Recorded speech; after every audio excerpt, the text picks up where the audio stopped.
Okay, well, I'll open the meeting at 9:15 a.m. and thank you for your attendance. Do we have anyone on confirmation of minutes? We've got different minutes there, so we'll start with confirmation of the special meeting on the 22nd of June 2022. Mr Mayor, I'll move that Yep. minutes of the special meeting held on the 22nd of June 2022 be confirmed. Okay, and I've just got on that page 12, is just seeing which, page 12, what set of minutes is that connected to? Is that those ones or That's a special. Special meeting. still the first ones, is it? Yeah, special meeting. Okay, well, to the mover, I've got one thing that I think, on page 12, there was new project ID to develop land purchased on lot 2, included in the draft recommendation for proposals. Where's it? On Oh, the yeah, top yeah. of page 12, Yeah. that was a procedural motion, because I've got a conflict with that and I did not vote for it was a procedural motion, but it looks like that's a motion, just a general resolution of council. It was, well, it appear, on here it is, yeah. So to me, it needs to be recorded as, and I'm happy to second it because it was a procedural motion to put it on the agenda, whereas this one looks like it's just adding it to draft recommended projects. Because then, whereas what do you think about that, CEO? We've got a seconder, so we didn't treat it as a procedural motion. No, but sometimes we do get seconders for procedural motions, You do need a seconder to put on the an agenda. Yeah, it's on the agenda, it's Go not on the like- agenda, right. Yeah, Okay, so that's all good then. So, look, just through the chair, what I'm hearing you say is that for resolution SM 06.2022-12, is that the mayor had a conflict. So, Been No, voting. we decided he didn't have a conflict on putting it on the agenda. but it needs to say that Yeah. this is a procedural motion yeah, or some clarity, because it looks like it's You just voted on something. Oh, I you see, shouldn't have. yeah. Yeah. So can it have there recorded as procedural motion? But, well, it would have to be separated out. It's actually something missing from the minutes, and it's that procedural motion, because, Yes, or it's the next one, sorry, because you did vote against putting it on the agenda. Yeah, correct. And so then that one So the there, vote's right, yeah. It's not actually a procedural, well, I don't, What is it called? we moved when the you motion put to add some- it to the agenda.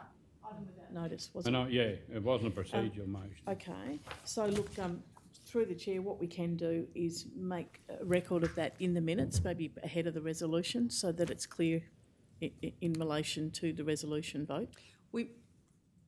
Just say well, it we was- might need to go back and listen to the tape, because then did we vote on it straight away afterwards, or did we vote on it later in the meeting? Like, I don't know if this is recorded in the No, right. this is what we voted on at the time, and to me, that's right with the councillor Golder against, because I voted in the negative. But it wasn't, all I'm Just saying saying, you want it recorded that we only voting to put it on the agenda. no detail about that it was voting to put it on the agenda. So that's all that needs to be Yeah, added. that's it. Yeah, Yeah, that's all it needs. yeah. That's what it was, where it says, oh, yeah, you just voted. Otherwise, it looks like you're voting on something you shouldn't have been. Yeah. So is the mover happy Yeah, I'm to happy put that in there? And I'm happy to The second amendment. on that basis. The minutes of the special meeting held on the 22nd of June 2022 be confirmed with the following amendment. Page 12, new project ID, procedural motion was to put item on the agenda included text to explain the process.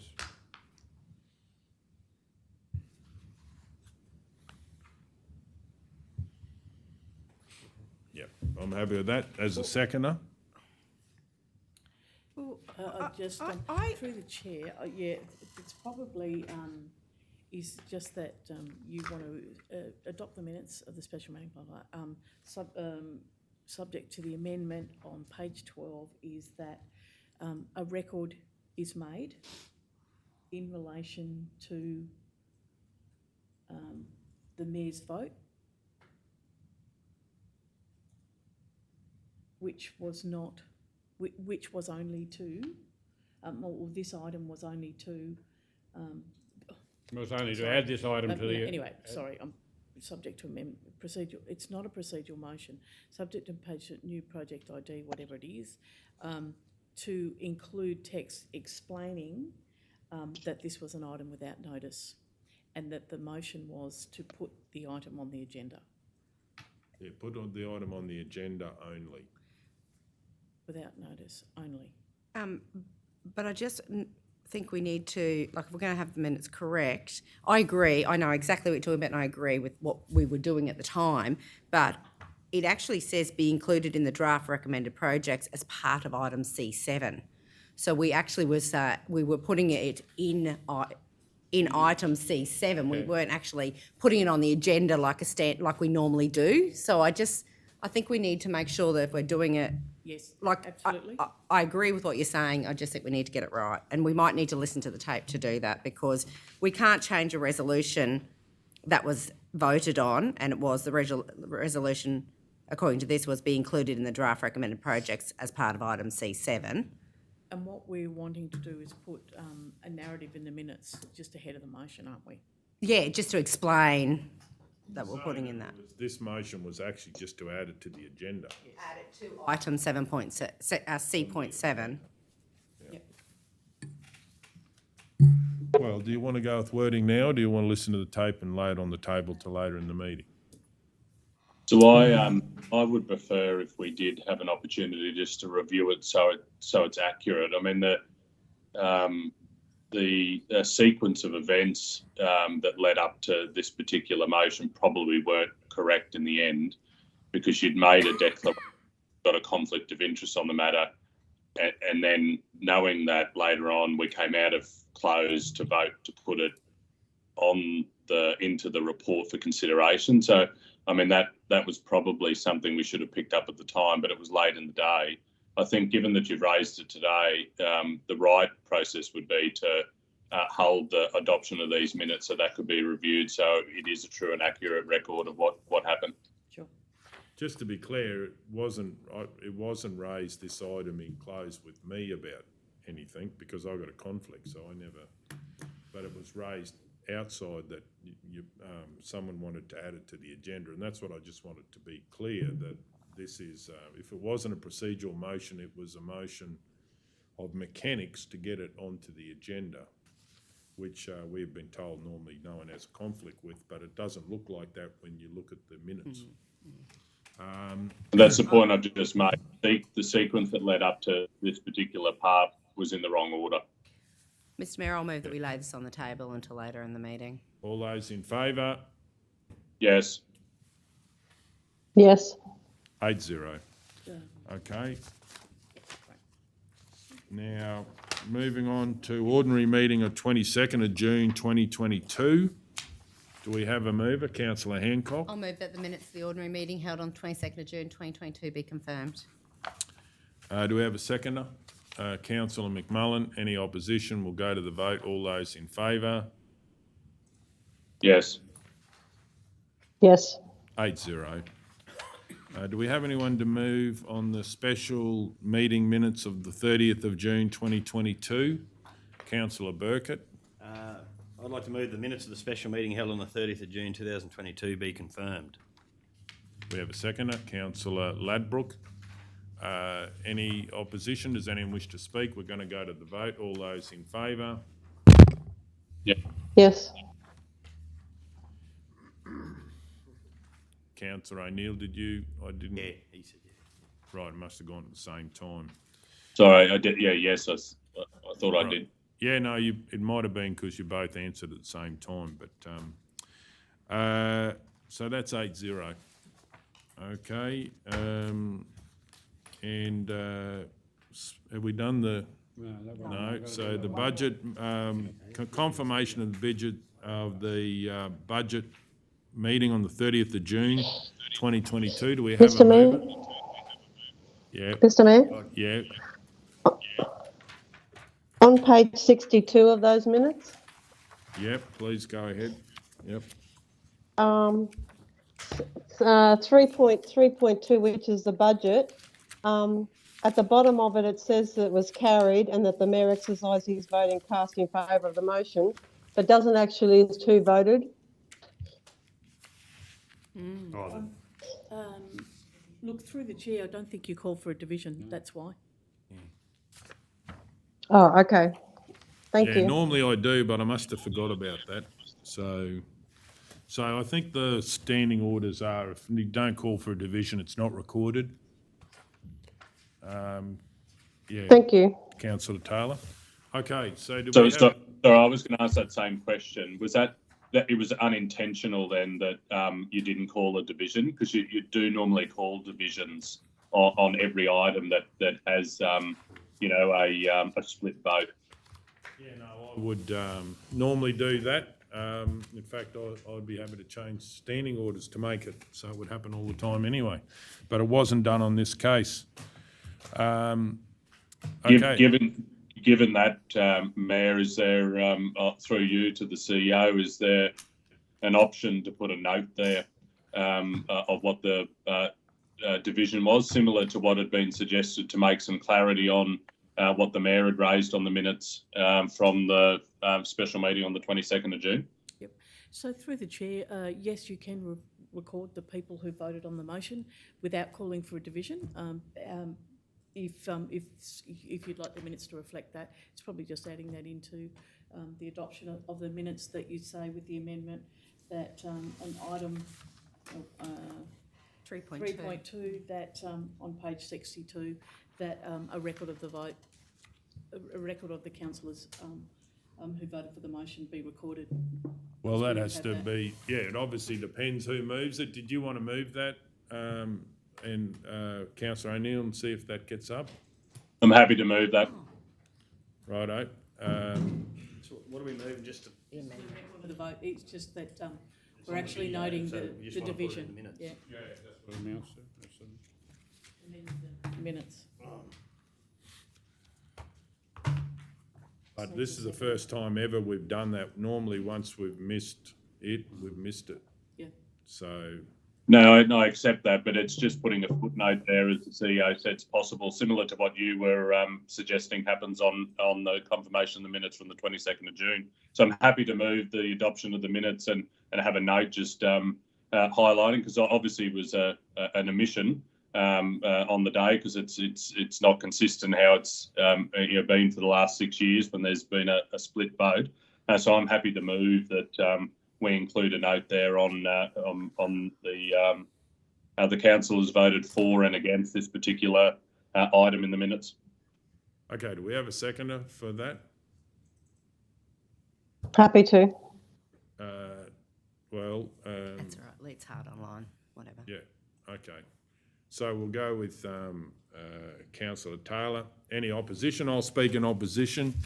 Does the mover wish to speak to it? Thanks very much, Mr. Mayor. This is just simply being open and transparent.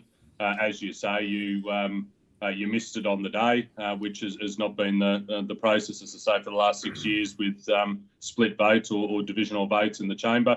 I think including it in the minutes to illustrate to the community is important because that achieves many of our commitment to be open and transparent to the community that elected us. Okay, I'll speak against the motion. I don't believe that this is the correct thing to do for one reason. Other times in council meetings, it has been missed and it was no way of getting it back. So I don't believe this is consistent with what we've done in the past. Otherwise, I would like to change the standing order so that it's always recording who votes for what. And there's been no drive to do that. I would like to see that once it has been missed in the past, it's sort of really affecting our other decisions where it has been not done at the time, and then we can't go back and fix it because no division was caused. So I won't be supporting the change in this, as it's never happened in the past. Does anyone wish to speak for the motion? Councillor Hancock. Yeah, Mr Mayor, I'd just like to know, I appreciate that it might not have happened in the past, but we didn't know we could, and with Madam CEO has provided us some workaround this morning that we could actually just record the note, and so maybe if we had known, we could have done that previously. So I don't have a problem with just recording it, and I thank you that now we know for the future. Does anyone wish to speak against the motion? Mayor, I'm speaking against the motion. I won't be supporting this because I go back to the previous term. I know it was in about a couple of minutes of a resolution being passed, and we started on the next one, and it was asked to record a division and it was denied, so I won't be supporting it. Okay, does anyone wish to speak for the motion? Or against the motion? Does the mover wish to sum up? Oh, thanks very much, Mayor. I mean, just to be clear, this is about being open and transparent.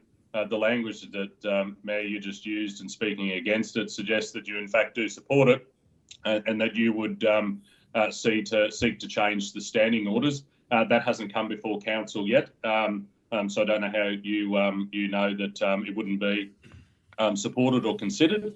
I in fact would support that, and so I urge councillors, for those that stood up at election time on a platform of being open and transparent, that you support simply noting the omission in this particular minutes of what the debate was on the budget. Okay, we'll go to the vote. All those in favour of the motion? Yes. Yes. All those against the motion?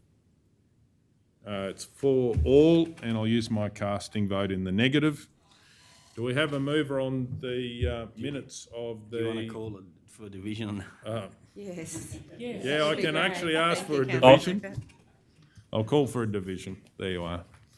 Okay, so do we have a mover on the minutes of the 30th of Councillor Ladbroke was going to do it. Councillor Ladbroke? I'd move that that the minutes of the special meeting, a budget meeting held on the 30th of June 22 be confirmed. We have a seconder? Councillor McMullen. Any opposition? Does anyone wish to speak? We're going to go to the vote. All those in favour? Yes. Yes. Okay, it's 8-0.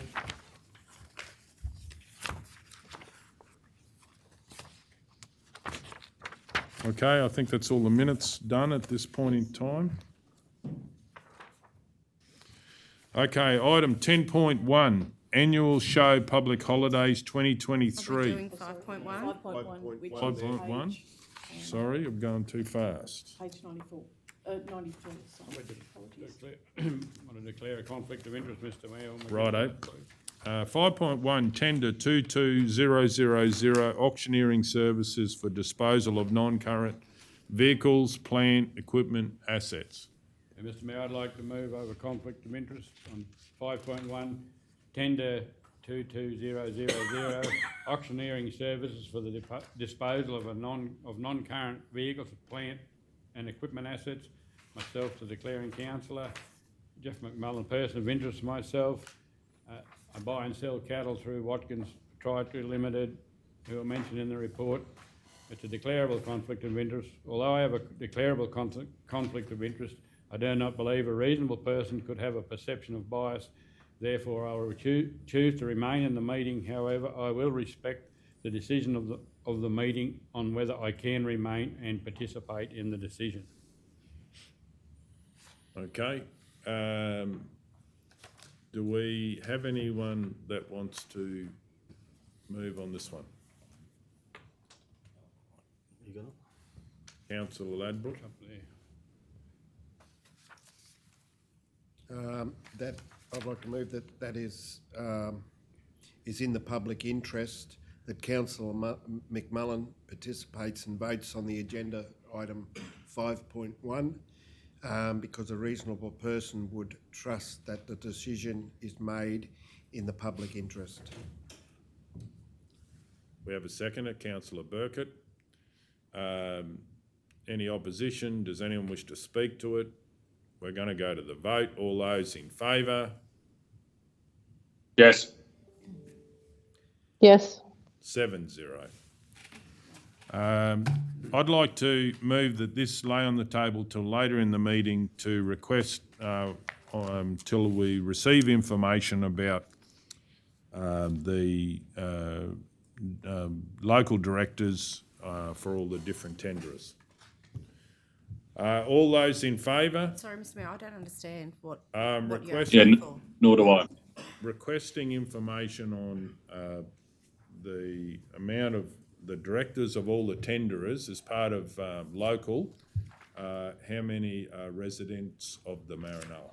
Didn't last meeting you get a copy of the whole tender documents for Yeah, this to read? it is not clear in that necessarily, and so I've requested that information, and I've sent you an email that you have received, I would imagine, and 20 minutes. this morning. Oh, 20 minutes ago. And so I'm asking for that information before the decision is made.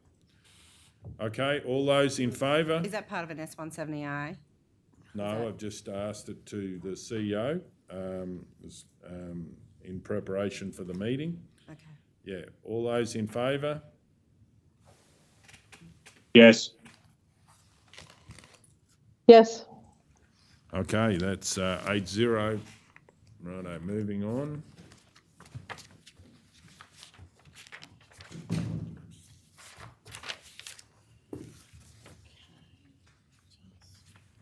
So the next one would be page, what page is that? 101. 101, thank you. 8.1, amendment to resolution number OM/06.2022-38, item LC5, application rate payment arrangements, assessment number 14003875. Do we have a mover? Councillor McMullen. Mr Mayor, I'll move that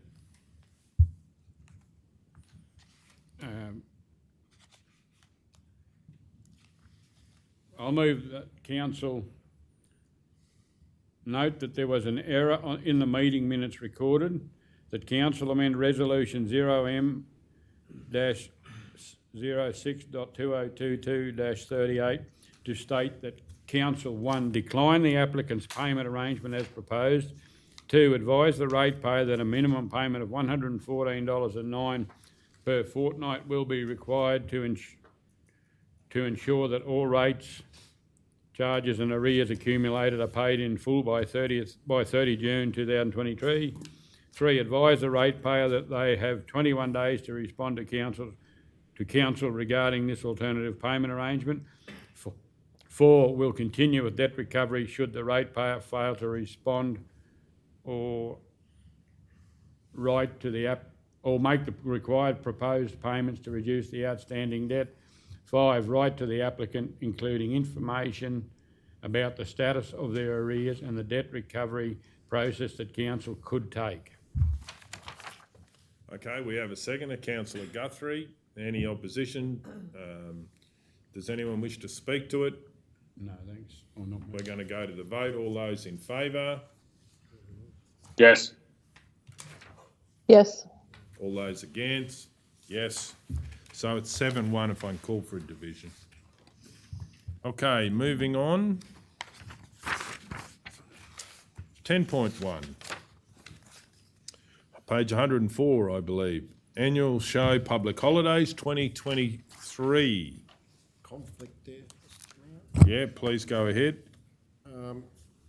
Of conflict of 10.1 description, annual show, public holidays 2023, declaring councillor as myself, Councillor Ladbroke, the person with interest, related party is my wife Alana. Particulars of interest, Alana is president of the Roma Show Society. Type of conflict, declarable conflict of interest. And the action I'll take is leave the room while the matter is being discussed and voted on. Okay, do we, yep, so councillor Hancock? Yeah, I'd like to declare a conflict of interest on item 10.1, description annual show public holidays 2023. Declaring councillor as Councillor Joe Hancock. Person with interest is Stephen Hancock, my brother-in-law. Particulars of interest is Stephen is the president of Mitchell Show Society, and the Mitchell Show Society is mentioned in the report.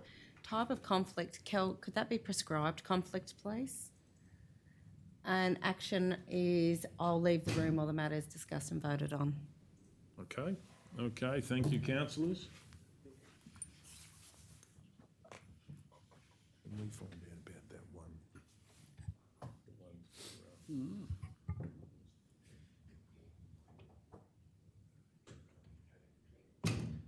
Oh, the item without notice, yeah, just the record of the, I think, That's fine, but just for Yep. later, so. Sure. So we're getting that as well as checking the yeah, video. so, yep.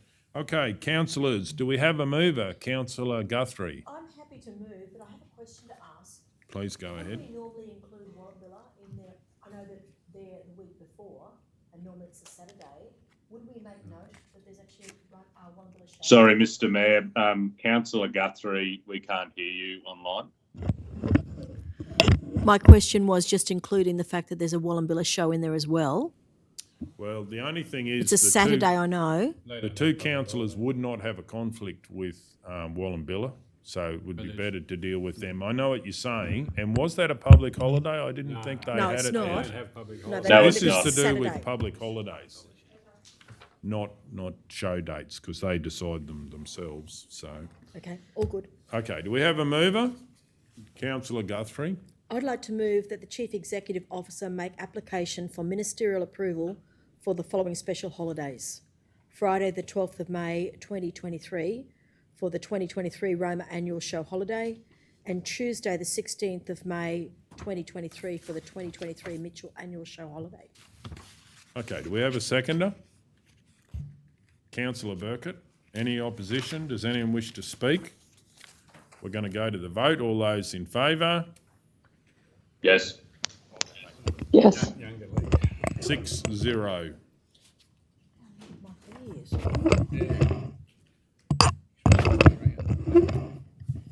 Hold it up, spin it up. Oh, I'll do it. This part here. Yeah, I'll do it after morning tea. Item 11.1, page 112, amendment to council's fees and charges schedule, right to information, applications. Question to the CEO, with this, do we just really get told what to charge, or do we actually have an opportunity to make it a different amount? No, through the chair, we get a recommendation from the Information Commissioner in relation to the fees and charges. The philosophy that sits behind right to information is that it's as low a cost as possible. Right, okay. Do we have a mover on 11.1? Councillor Guthrie. I'd like to move that council note the need to amend the fees and charges schedule as follows in line with the Right to Information Regulation of 2012. 1. Increase the Right to Information RTI application fee to $53.90, and 2. Increase the Right to Information RTI processing charges to $8.35, noting the condition that this fee is nil if the agency spends no more than 5 hours processing the application, or $8.35 per 15 minutes or part of the 15 minutes if the agency spends more than 5 hours processing the application. Okay, we have a second. Councillor Ladbrook. Any opposition? Does anyone wish to speak to it? We're going to go to the vote. All those in favour? Yes. Yes. 8-0. Okay, so Page 119. 119, thank you. Item 12.1, request for an extension of regional domestic water zone for lot WAL 53374. Well, I I just got a think, question first. And No, right, just in regards, is there like a specific guidelines? I've got no problem with this, but just I know there's a person from another town asked for the exact same thing and was knocked back, and it was probably less infrastructure to do for reasons that the town supplied, like it didn't fit the criteria, but it's exactly the same. So I was just wondering, is it a case by case, town by town, or head plumber by head plumber? Like, or he could do the same thing and request it to come to council. yeah, and sometimes council has voted to do it when the recommendation's not to do it as well, so that's happened in the past. Mr Mayor, from what I'm hearing from Councillor Burkett, I think he's saying probably spoke to staff but didn't bring it to this table. Is that? Yeah, well, Yeah, I mean, if it's outside the policy, it's got to come to council. no, I'll let the gentleman know. Correct me if I'm wrong, but I think that's, Yep. Look, through the cost, councillors, you actually have a cost to do this, so you do need to look at each application on its merit, because it will be about the cost of that and whether council's prepared to do that and whether you think that that is a good return in relation to the expansion of that zone. Yeah. In this situation, it would have been like a normal, say if it was a house block, it's just across the road, like a normal service, and he was willing to pay. But Yep. yeah, like Yep. he might have got told no because of the policy, so I'll just let him know Certainly so. Well, that yeah, there's an safe avenue he can application. go to. Councillor Hancock first, then Councillor Guthrie. I'm just happy to move it, Mr Mayor. Yes, well, Councillor Guthrie. I just have a question, just for clarification, because when you read the email traffic that went on prior to this coming to council, it would appear as if the applicant is prepared to pay all of the cost to service, etc. So it's all listed here, that it's actually not going to be a financial imposition to us. Included in the email traffic is that he's prepared to pay for the service to be provided. Mine was just permission, like I say, when I say like for like, I meant requesting the exact same thing, not talking about cost, but he was knocked back Just on policy grounds. on policy, yeah. that's what it appears to be from what you said. Also, for that, and another way we've dealt with it in other areas of the Maranoa is they've just supplied like a limited amount of water that comes per hour, and then people fill their tanks up. Yeah. So if we have situation we're worried about not having pressurised supply, that's something we could do in the future, and that means that we could do water to further out areas. So we've done that in one of our towns, and that could be a way to do it in the future. Yep. Whereas you're not having to have like pressurised supply. But I had 3 people that put their hands up, and I think it was. I'm happy for Councillor Hancock to. Right, okay, well then Councillor Hancock would be next then. I'd like to move that council approve this request to expand the regional water supply zone and to advise the applicant of this decision. So 1 and 2. Yep, thanks, Carl. Okay, we have a seconder, Councillor Burkett. Any opposition? Does anyone wish to speak to it? We're going to go to the vote. All those in favour? yes. Yes. Okay, so that's 8-0.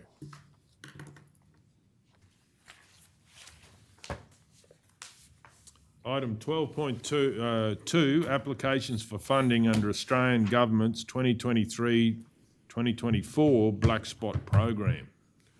Do we have any questions, councillors? I think it's fairly self-explanatory. Deputy Director, do you have anything you wanted to brief council on, or?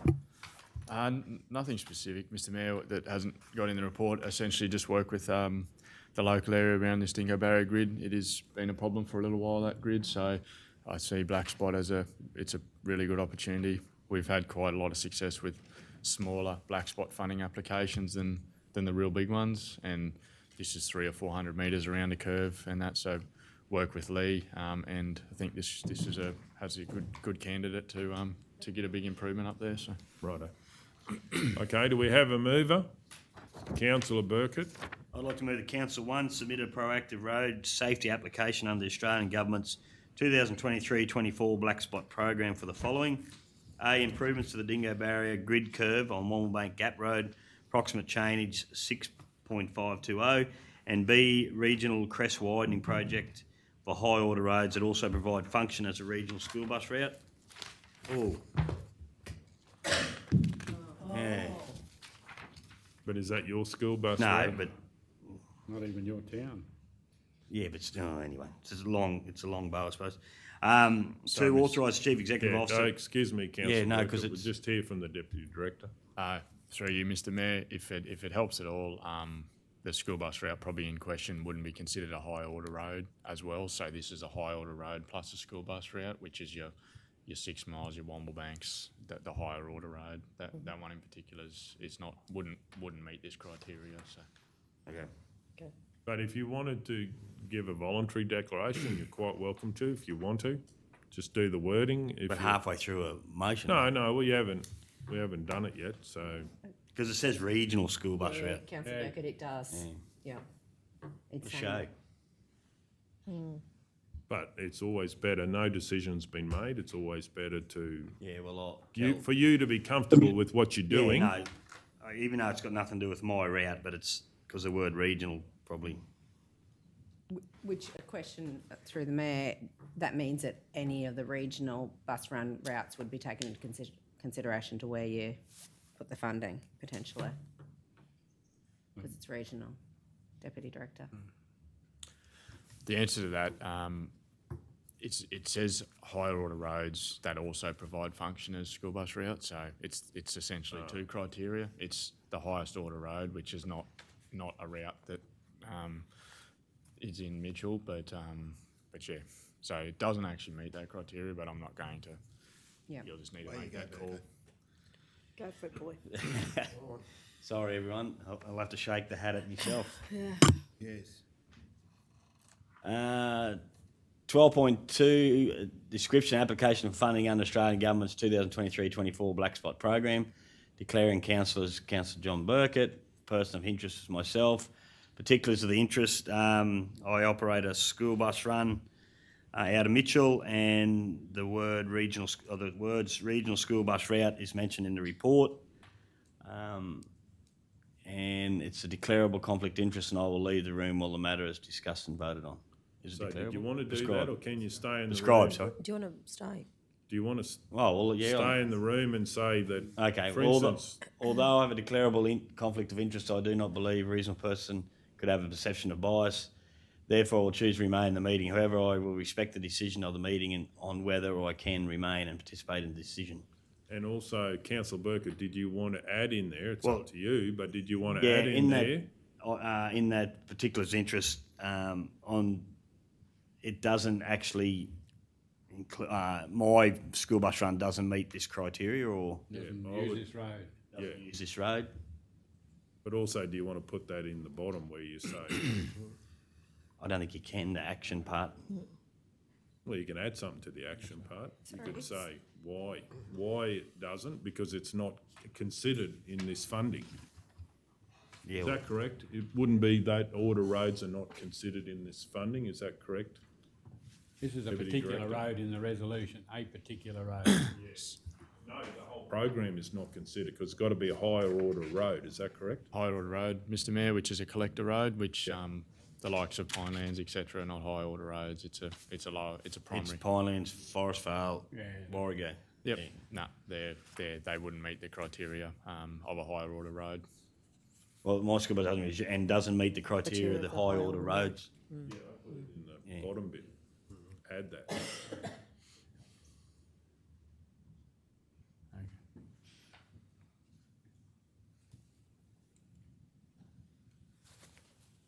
So it can't be considered, is what I'm understanding. Councillor McMullen? Mr Mayor, I'll move that it is in the public interest that Councillor Burkett participates and votes on agenda item 12.2, because a reasonable person would trust the decision is made in the public interest. Okay, do we have a seconder? Councillor Guthrie, any opposition? Does anyone wish to speak to it? We're going to go to the vote. All those in favour? Yes. All those against? Against. Okay, so that is 7-1. No, two against. Oh, so- 6-2, if I can call for a It'd have to be division. 5-2 because 5-2. Yeah, that's right, 5-2, good point. 5-2, so that would be 1, 2, 3, 4, 5. Yep, that's right. Okay, now, does anyone want to move on that motion? And it's up to councillor Burkett, or do you want someone else to do it? Resumed where I was? Yeah, well, you better start again. Away you go. Up to you, or someone else Go can do away you it. go, Burko. Good. Okay. 2, authorise the chief executive officer or delegate to sign the funding agreements with the relevant funding body if the application is successful. 3, allocate 30,000 from the 2022-23 Road Safety Initiatives budget to develop a design for Orello Road from chainage 9.50 end of widened bitumen to chainage 14.60 to place this project as application ready for future black spot or other road safety funding programs. 4, authorise the Mayor to formally write to the Honourable Catherine King, MP, Minister for Infrastructure, Transport, Regional Development and Local Government to acknowledge and commend the Minister on the fact that 50% of the program has been reserved for projects in non-metropolitan areas. We have a second, councillor McMullen. Any opposition? Does anyone wish to speak to it? We're going to go to the vote. All those in favour? Yes. Yes. 8-0. Like a 9. I think councillor Edwards might be there. Councillor Edwards, are you online? Oh, okay. All right. Kel, can you scroll back a bit, please? I think. Congratulations to councillor Burkett to stay in. I thought the mayor called for a division. Yeah, I did. Yeah, I thought I heard a division. Yeah, no, I did. Yeah, I didn't see it go up. councillors that voted against that were O'Neill and Cool. Yeah. For the record. Okay, item 13.1, application for permit to occupy over section road reserve adjacent to lot 9 on SP 295220. Do we have a mover? Councillor McMullen. Mr Mayor, I'd like to move that council offer no objection to the issuance of a permit to occupy over a section of road reserve adjacent to land described as Lot 9 on SP 295220 as indicated on supplied map for the purpose of grazing horses. As trustee of the reserve, authorise the use of the land be dealt with under the Land Act 1994 by the Department of Resources. 3, authorise the Chief Executive Officer to sign Part C statement in relation to an application under the Land Act 1994 over state land in respect to this application. 4, advise the applicant that no horses are to be kept on that reserve until the 2-wire electric fence is completed.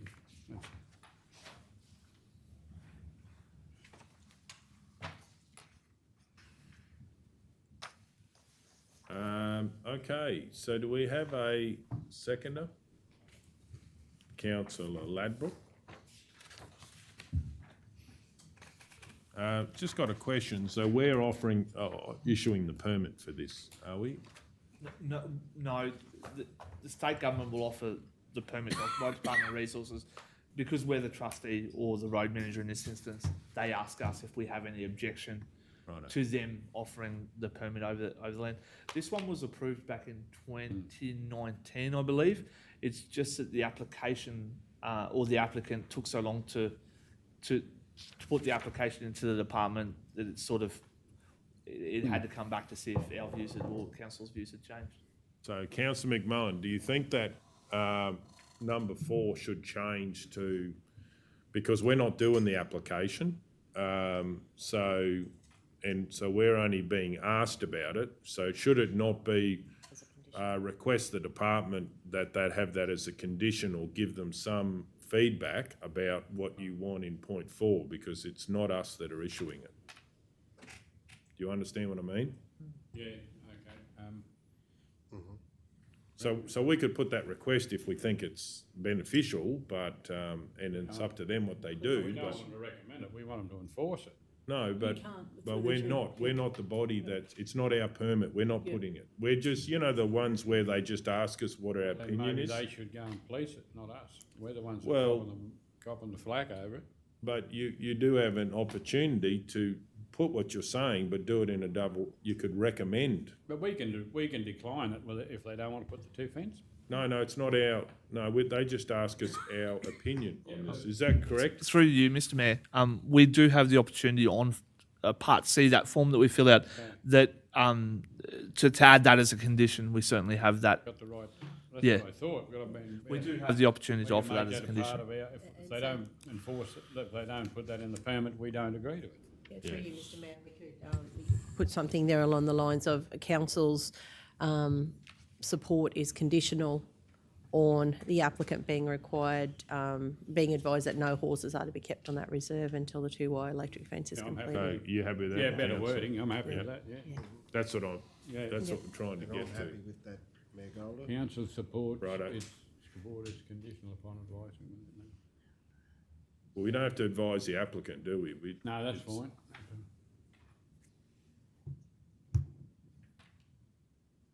So what's the best wording for that point 4? That sounds good. I'm happy with that. That point 4, council support is conditional upon the applicant, Being Not advised keep- or something.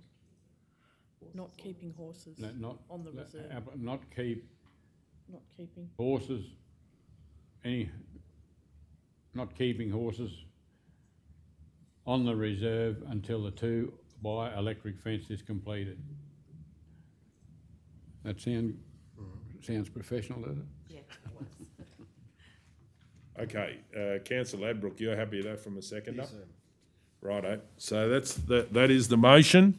Does anyone wish to speak to it or against it?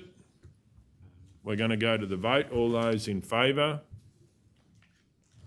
Yes. Yes. 8-0. Through the chair, I note that there's another 4 land tenure related reports in the late items. of the Yeah, we can agenda. do them. We could keep the officers here and work through those. Yeah, did you want to stay for the other ones? Yes.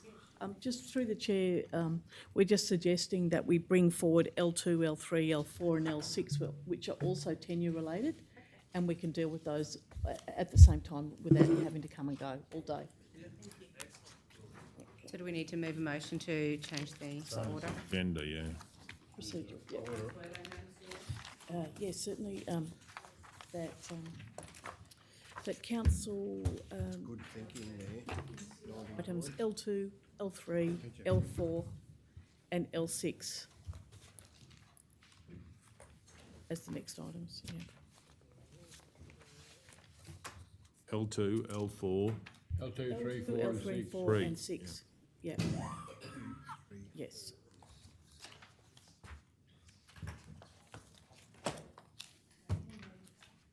Oh, Councillor Hancock, I think. okay. We're gonna- 4 items. Okay, Page 9 on the late items agenda.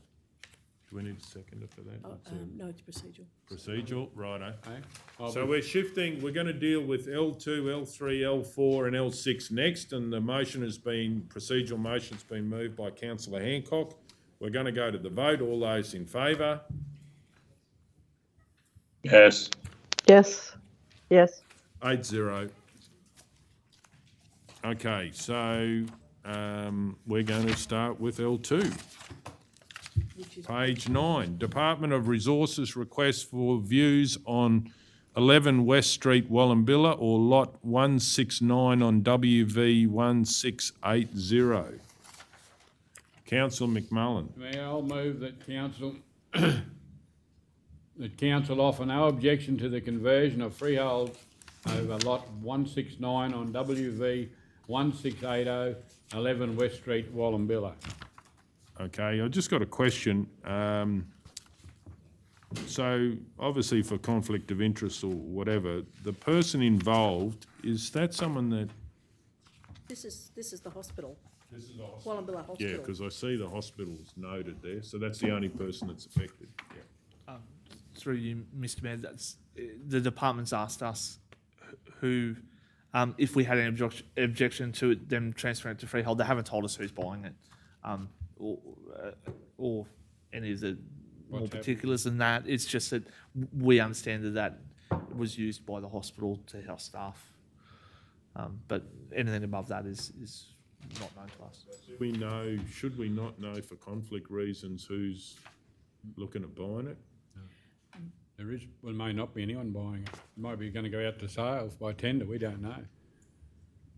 Righto, so do we know whether someone's buying it or whether it'd be going out to... Through you, Mr. Ben, no, there was no.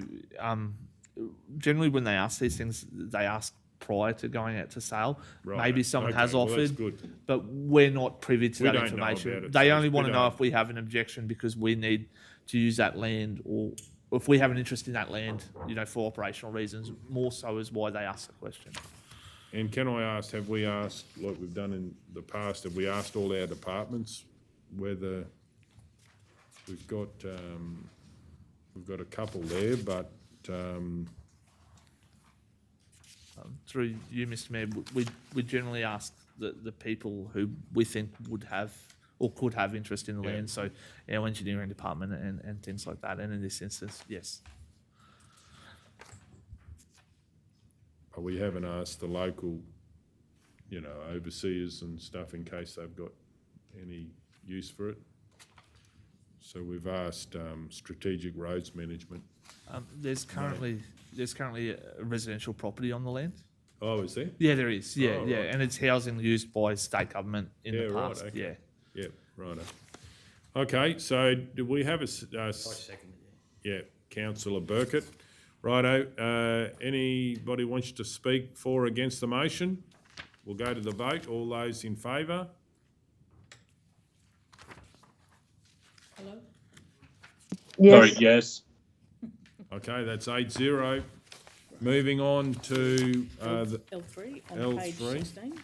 page 16, thank you. L3, payment to Queensland Local Government Mutual, managed by Jardine Lloyd Thompson, Pty Ltd, annual asset insurance payment. I've got a question. With this one here, what's a change from last year to this year?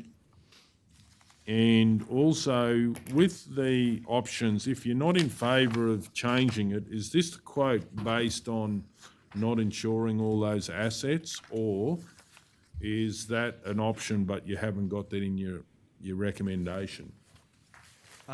Through you, Mr. Mayor, I think the total percentage increase over last year was about 10.7%. Right. And that included, we had some more assets of value to be declared this year, so Yep.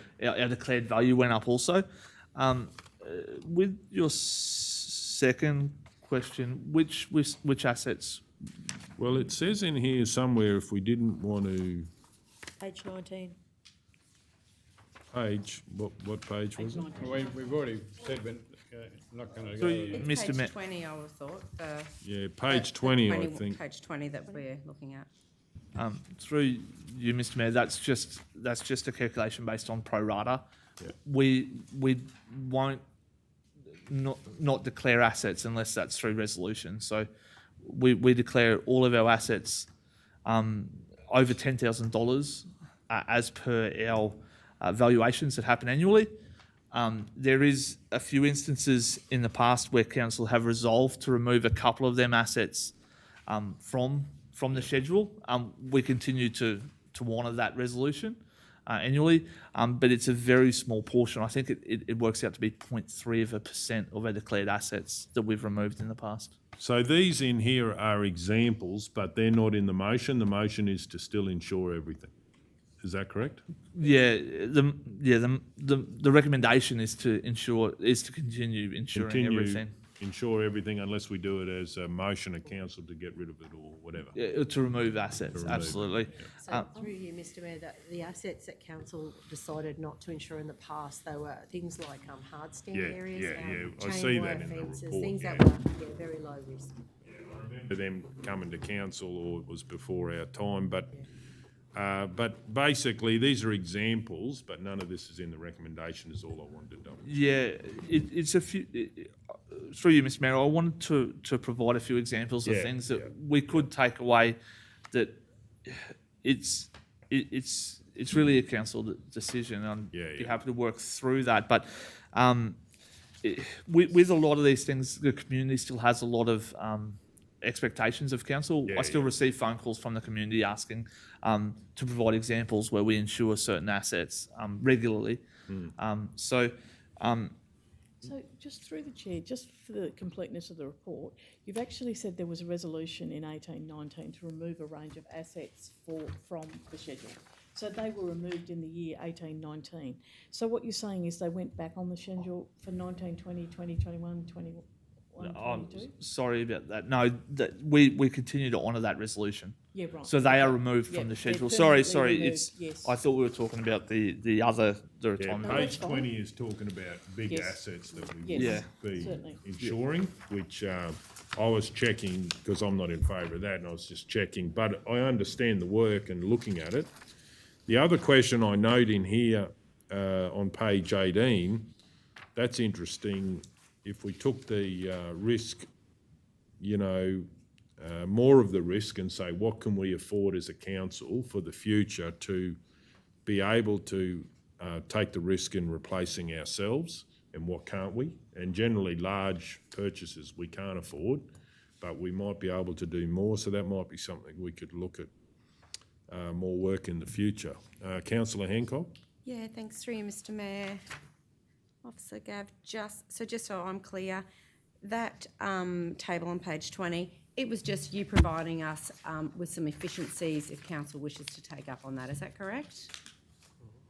Through you, Mr Mayor. Exactly. It was just Yeah. a few examples of buildings that had either been unoccupied, so for a long period of time, or buildings that have a historic value that's quite hard to replace that historic value.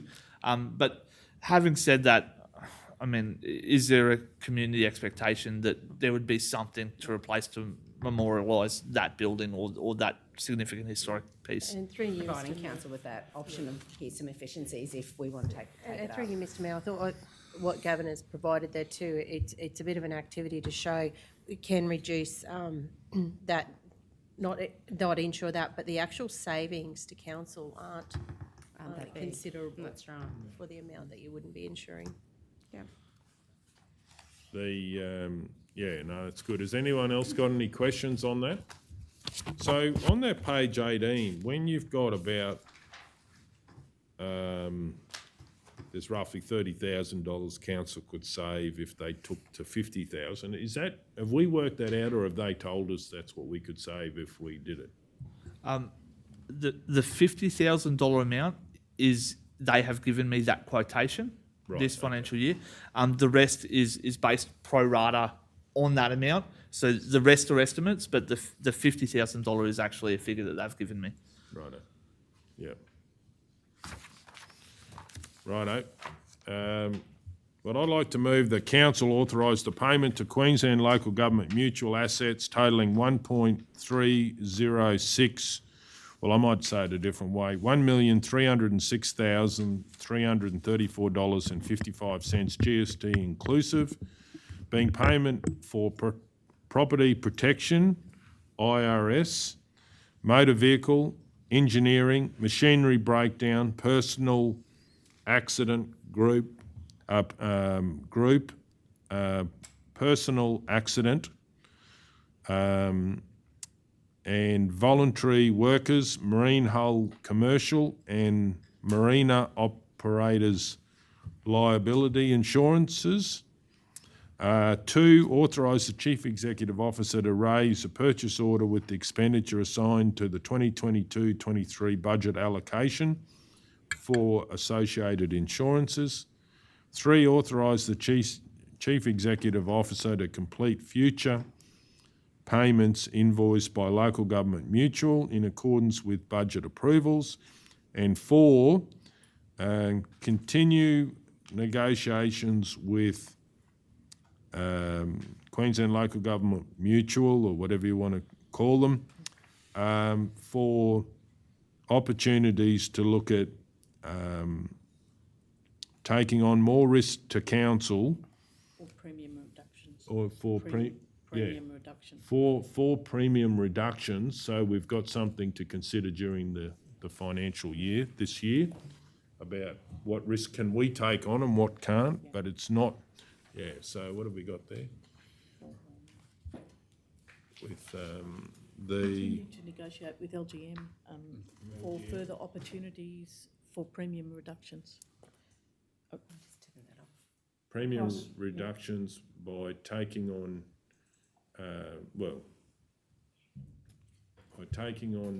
more risk.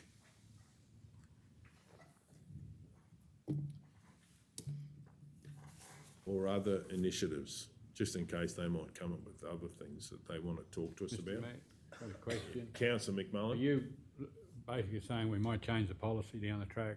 Yeah, this is for next budget, No, that's- nothing to do with what we're deciding here That's today. right, Kel's going to change all of it anyway.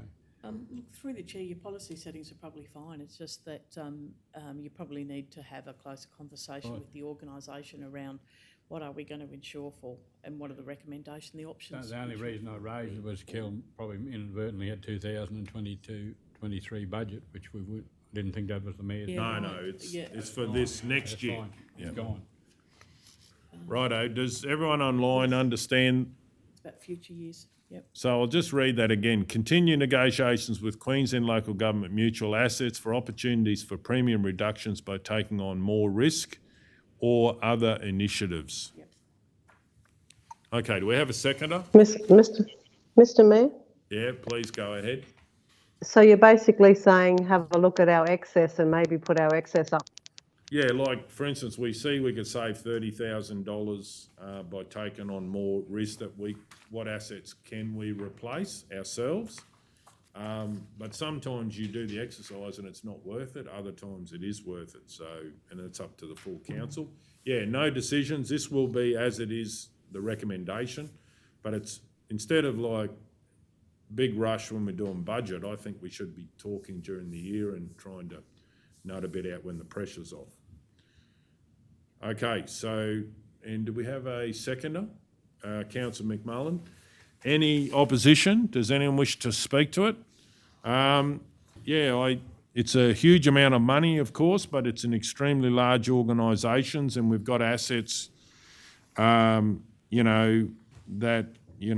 really top $1 billion now, and obviously this is for some of our risk and things that we do. But anyways, we can be more effective and take on a little bit more risk ourselves. I think that's a positive thing for council and the ratepayers.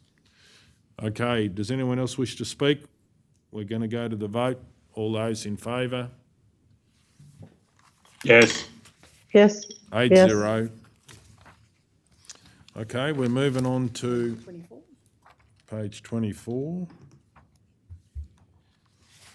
L4, Neil Turner Weir, additional parking space. Councillor Burkett. I'd like to move that council open lot 8 on RP 53700 to the public with view to providing additional parking space at the Neil Turner Weir, with all costs charged to work order 12829.2309 Parks and Guards Maintenance, Mitchell Rotary Weir Park, Ground Management. And 2, the Chief Executive Officer or Delegate be authorised to set a maintenance schedule for Lot 8 on RP 53700 that reflects the seasonal requirements for the additional parking space. Okay, do we have a seconder? Councillor Ladbrook, I just have a question. please go ahead. When you say parking space, is that for caravans as well? Yeah. Or just car parking? Caravan. Caravans, Yes. parking, Caravans.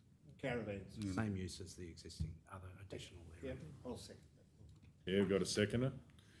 I've got a question on this. I've had some feedback about as far as dogs on leashes and so forth there and dog attacks down there. Do we have, with this, is there, and the request has been that they actually ask for some signage down there. Is there anything that, we're doing? Because it's nearly a living space for people down there, so, yeah. Thank, Mr Mayor, following it, there was a fatal dog attack out there, and meeting with the resident who was affected by that, some recommendations that she had was, one was in relation to some form of off-leash dog park in the area, and there's some options there for us to think about throughout the area of Mitchell. The other one was around the way in which our dog handling, our after hours community safety people operate, and the third one was in relation to the signage. The signage, we have progressed, and Gav just informed me that they were installed yesterday out at the Weir. Yeah, The other matters we'll continue to work on some options and bring to council. righto, thank you. Okay, so do we have anyone wish to speak to the motion? Councillor Yes, Mr Burgess. Mayor. I think this is a great initiative, and I know there were some concerns from the manager of the caravan park. I've spoken to him this week, and it says in the report he didn't offer any objection. So I think it benefits everyone. The local businesses do get a good kick out of this. You know, we can potentially get up to 200 people as it is, as couples, so that we can extend on that. It also tidies up that area because the Weir is a pretty touristy, even for the local. Every time it runs, it get a good stream of people, and this will just tidy up that area. And yeah, we did extend it to the west previously, and I think this is going to be even better. Just spreads everyone out and allows more people to visit our area. Okay, Councillor Ladbrook, do you wish to speak? No, I'm fine. And does anyone else wish to speak? I certainly will. I do support this. We do have a challenge, and it has affected accommodation providers when there's free accommodation. One of the big things, but Bringa Action Group took the very progressive mindset to, instead of making that a negative, turn into a positive and offer a bus service to bring people into town and encourage them to support local businesses. And that support has really helped get through droughts and so forth in the wintertime with visitors. So I do believe this is proactive, and I think for the businesses that are affected, hopefully, as it has been shown leadership from Bringa Action Group, everyone can work together for the benefit of all of the accommodation businesses as well. So I think that this is a positive move. Does anyone else wish to speak? Okay, we're going to the vote. All those in favour? Yes. Yes. 8-0. And the next report is L6 on page 37. Thank you.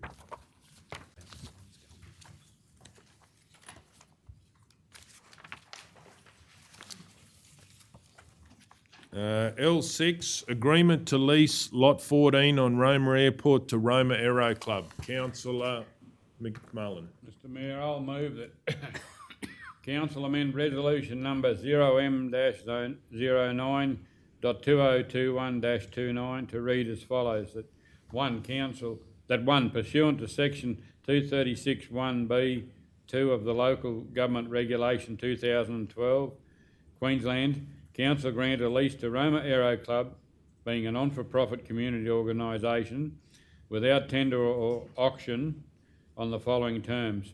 A, for a nominal... Councillor McMullen, I just want to check something first. Have we had this, if this is a rescission motion, have we had this 5 days? That's my question I was going to ask. Whether it might need to go to the next meeting? Is there a time frame that it has to be? Through the chair, when did the date you received your agenda? See, this is the late agenda, not 8th of July, according to my email. Where are we? We have not had 5 clear days. So I think it's 5 clear Yeah, days. it is 5 clear days. So, From 13 to 5. yep. Yeah, but it's Yeah, not we're just clear. on- Today's the... 4.5. 0.36. I'll move this stays on the table to the next ordinary meeting of council. Can I ask, is there any operational issues that's going to cause a problem with this?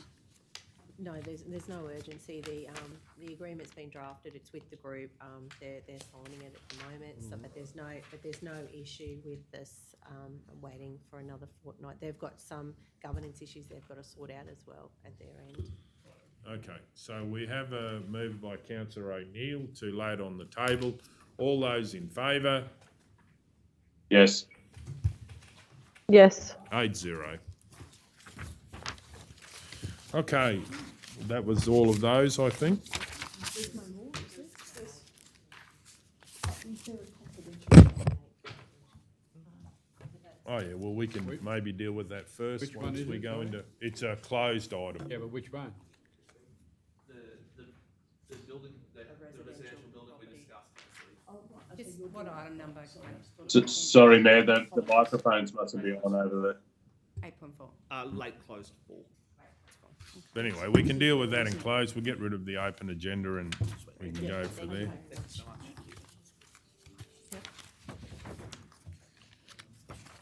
Okay, moving on. So where are we going back to the original? Yeah, level? original agenda. 10.2. 143, page 143. 13.2, is it?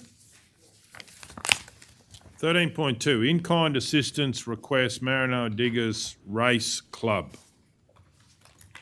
Councillor Burkett. I'd like to move that Council 1 approve the request for in-kind assistance for the delivery and pick-up of industrial bins, wheelie bins, tables, chairs, stage, polytrough, removal of rubbish, water truck and driver, subject to availability, checking of toilets, lines and septic tanks prior to the event, and the display of race club banners on the banner poles in Mitchell's Main Street for the annual race day held on the 15th of October 2022. 2, approve the request for in-kind assistance for the Industry Day on the 6th of August 2022, includes water truck and driver subject to availability on race day and also prior to the day depending on track condition. This is to be advised week before race day. 50 plastic chairs, 6 wheelie bins, checking toilets, lines and septic tanks by Council Plummer prior to the event. 3, allocate the associated in-kind assistance cost to General Ledger 2887.2248.2001 in-kind assistance major budget. 4, continue to sponsor the annual race day to the value of $500 from General Ledger 02887.2249.2001 sponsorship budget. 5, be acknowledged where possible in all forms of media and promotion relating to the event. 6, due to the water truck and driver availability, it is recommended that Council consider allocating funds to the amount of $2,000 to enable a private contractor to undertake the water truck assistance at both race day events due to Council staffing and resources. Councillor Burkett, do you not think it should be allocate because it's... What did I say? Well, it's got different wording in there, but like rather to make it happen, if it's... Oh, sorry. Yep. Change that to the- allocate up to the amount of $2,000 to enable private contractor to undertake the water truck assistance at both race day events due to council staffing and resources. You got a second? Yeah, Councillor Hancock. Yeah, I'm happy to second it, Mr Mayor, but I've just got an amendment I'd like to put to Councillor Burkett. Righto. Oh, it's not really an amendment, it's just, I was just looking for the GL number for that $2,000 and I was just wondering if we're going to allocate funds to the amount of $2,000, we should be including from GL, and I would say it's sponsorship budget, so it's just putting that general ledger into that, into Yep, point yep. 6. So Certainly, Kel, just, I would Chair. put allocate funds to the amount of $2,000 from GL, General Ledger 02887.2249.2001 sponsorship budget. Yep. If that's... Yeah, I'm happy with that. We'll just put that in. So, Councillor Burkett, in that resolution, are you happy if you put if needed, as in like they might have another change and they might have staff to be able to do it at different times? So it's got private to enable private contractor if needed, Yeah. rather than locking Yeah, into. yep, happy Well, with why that. don't we put due to, subject to that council, subject to water truck and driver availability. Yeah, as long as the staff have got enough flexibility to go whichever way they Yeah. want to go. Yeah. Instead of due to, put that council subject to. Would it be staff, water truck and drivability? Subject to water truck and driver availability. Yeah. Allocate up to. Through you, Mr Mayor, would that suit the needs, Officer Jane? It's up to councillor Burkett. Through you, Mr Mayor. Yes, councillor Hancock. That's correct. And I did check the sponsorship budget has got $55,000 in it as well, just so you're aware. And that would be wonderful for the Baringa overseer if he's able to have that flexibility with the water truck because they're the two race events. Thank you. And welcome back from maternity leave. And thank you so much. Hello. Yeah. Okay, so we had a seconder, which is councillor Hancock, and the mover and the seconder happy with the motion as presented. Okay, does anyone wish to speak to the motion? Yes, Councillor Mr. Mayor. Burkett? Years ago, we used to have 2 race meetings a year, so this is awesome for the town. I know it's not going to be a big day, but it's another way of contributing to the social sphere of Mitchell and also to the finances of the local club. The one in October is a huge event, and it's one that the town always looks forward to, whether it's through drought, it's a little saving grace at the end and have a good time. Last year's event was well patronised, so I'm hoping it's, again this year it's a success for the club because they deserve they put a lot of work into that. So, Does anyone else wish to speak? I'll speak. Yeah, certainly any way we can support Maranoa Diggers Race Club, and it's great, as it's been said, that, and in the report, they've got a second race meeting, and I'd like to thank all the volunteers that involved in the club, for doing what they do, and there's nothing better than a country race meet. So it's excellent that there's going to be 2 opportunities for people to get together this year in Mitchell with racing. So on that note, if no one else wishes to speak, we'll go to the vote. All those in favour? Yes. Yes. Okay, 8-0. We'll break for morning tea. Okay, 14.1. We got our councillors back online? Yeah, good point. Yes, I'm here. All good. 14.1, tender 22022, additional suppliers to register of pre-qualified suppliers for wet hire equipment. I think I had a question on this one. You've got something in there where it says register, or it wouldn't be registered because there's no gear. Yes. Yeah. It was Roma Plumbing. He was in the process of buying equipment, didn't know when it was going to arrive. So, I basically said, well, I can't put you on the panel if you don't have equipment, Yeah. So Come back when it turns up. that's right. Yeah. So, but given that it's, July now, this will probably go out again towards December. So, they get a couple of chances to So to you- be on that. You can, when they get the gear, it won't be too far away and they can get on the panel.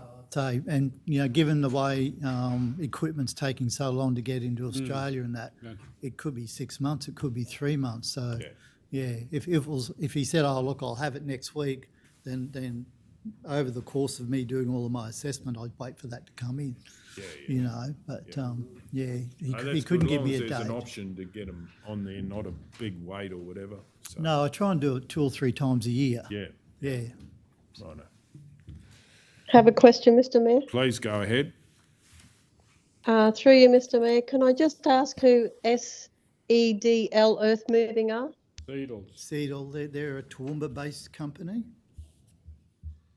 That's all I can really tell you.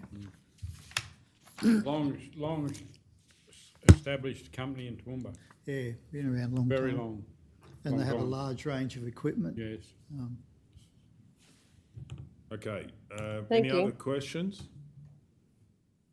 Do we have a mover? Councillor McMullen? Mr Mayor, I'll move that one, council approve the addition of suppliers to the register of pre-qualified suppliers for wet hire equipment established in accordance with S232 of the Local Government Regulation 2012 under the proposed sub-panels under the headings below. 2, pre-qualification for the mentioned businesses remain current until the 30th of November 2023.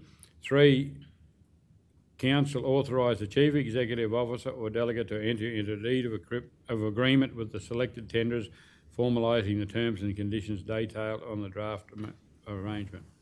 We have- Sorry, what was that, CEO? Sorry, agreement as listed. Yep.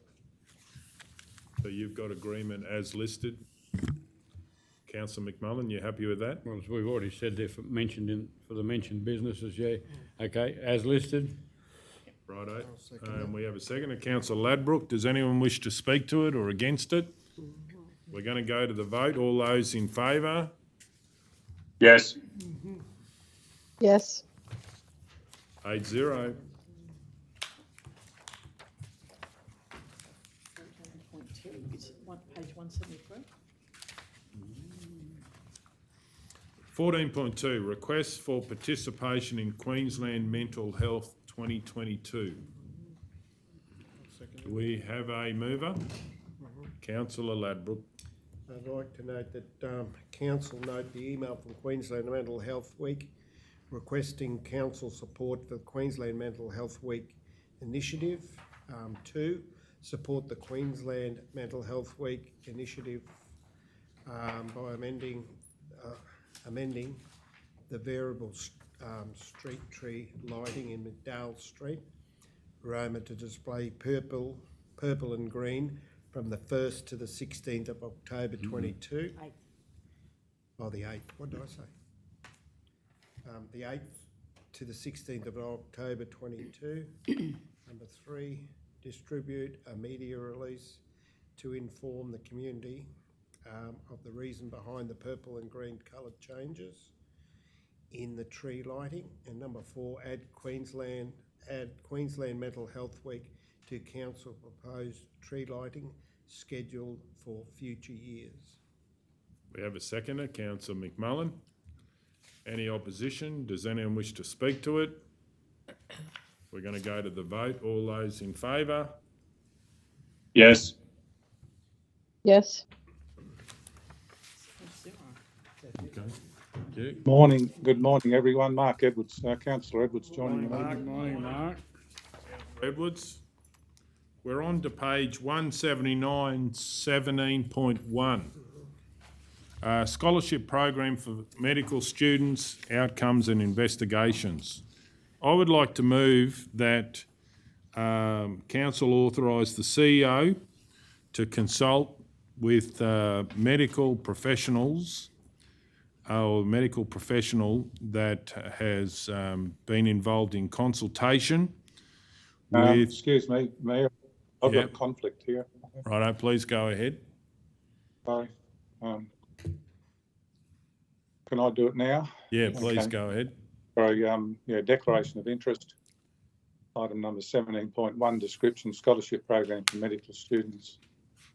Outcome and investigations, declaring councillor as Councillor Mark Edwards. A person with the interest, related party, close associate, other relationship is myself and Leichhardt Group. Particulars of interest, I and the Leichhardt Group have a professional relationship with a person named in the report who I can't reveal for professional reasons. And out of caution, I declared my interest. It's a type of conflict, is a declarable conflict of interest. The action remaining would, although I have a declarable conflict of interest, I do not believe a reasonable person could have a perception of bias. Therefore, I'll choose to remain in the meeting. However, I will respect the decision of the meeting on whether I can remain and participate in the decision. Okay, Councillor McMullen. Mr Mayor, I'll move that it is in the public interest that Councillor Edwards participates and votes on agenda item 17.1 because a reasonable person would trust that the decision is made in the public interest. Okay, we have a seconder, Councillor Ladbroke. Any opposition? Does anyone wish to speak? We're going to go to the vote. I just have a question. Please go ahead. I just find it really hard to be able to vote on this when I really don't know what the conflict is. Yeah. Through the chair, the councillor has said there's obviously some kind of professional privilege involved. It's up to the councillors to make a decision. You've either got enough information or not to make this decision and take it to the vote. There's really, in some instances, there's very little else you can do. So, Councillor Edwards, is it to do with counting? Yeah. Right, so it's obviously Flick to do with counting customers, I would imagine, or something like that, for the benefit of all councillors. Okay, righto, we're going to go to the vote. All those in favour? All those against? Do I vote on this one? No. All those against? Against. Yes, I'm against as well. Okay, so that's 6-2, if I can call for a division. Okay, so I'll go back to what I'm moving, 5-2. So one is not in the room, but we've got 6-2, Oh, yeah, 5-2, wasn't 6 and 2, 8. 6-2. So everyone's in the room it? now. Yeah, that's right. It was 6-2. That's right. Yeah. You didn't have Councillor Edwards before morning tea. I knew he'd turn up for morning tea. Okay, so have you got that wording that I said before, Kel, or do I start again? It was authorise the CEO. Yeah, authorise the CEO, if you can type this up, please.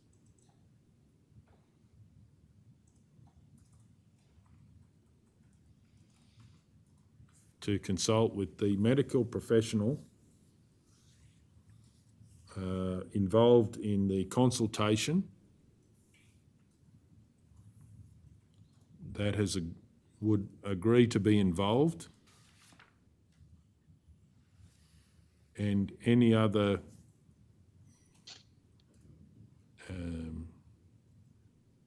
medical professionals to outline what the details of the program and how it could work, and this to come back to council.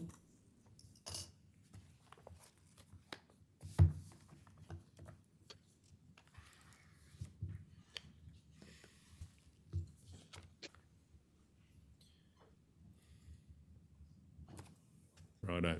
So I'm just happy to move that. Do we have a seconder for that? Councillor McMullen, any opposition?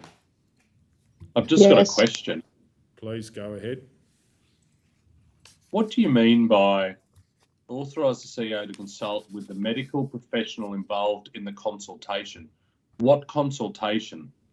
From the last motion, where I was authorised to go and meet with medical professionals, sent letters out, and also had one conversation with one of our local doctors who's willing to be involved, and that's why this would be authorising the CEO to flesh out the details and come back with something with bones on the proposal on what council could consider.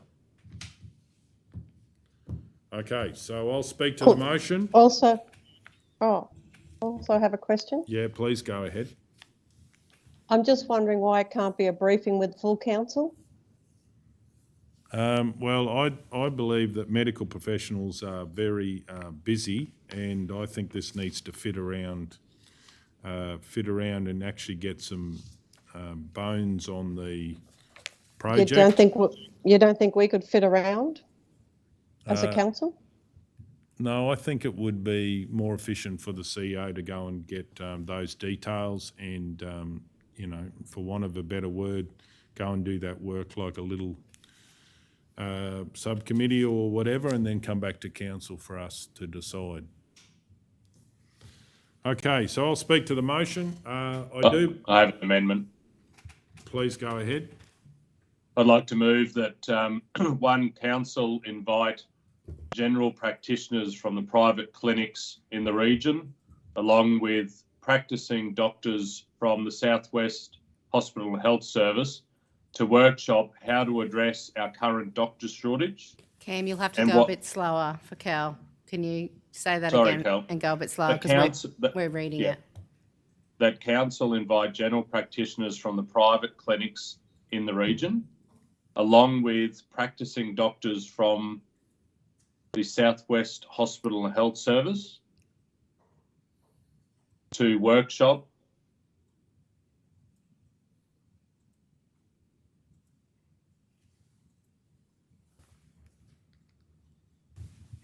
How to address our current doctors shortage.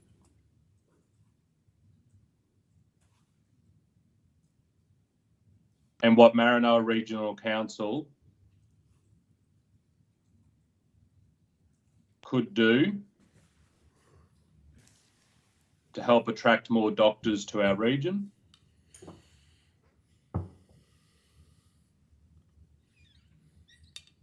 And 2, a further report be presented for consideration on what steps Maranoa Regional Council could facilitate.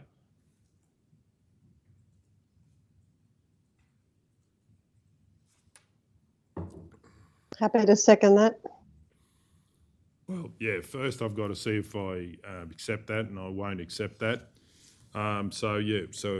Councillor Taylor seconds that.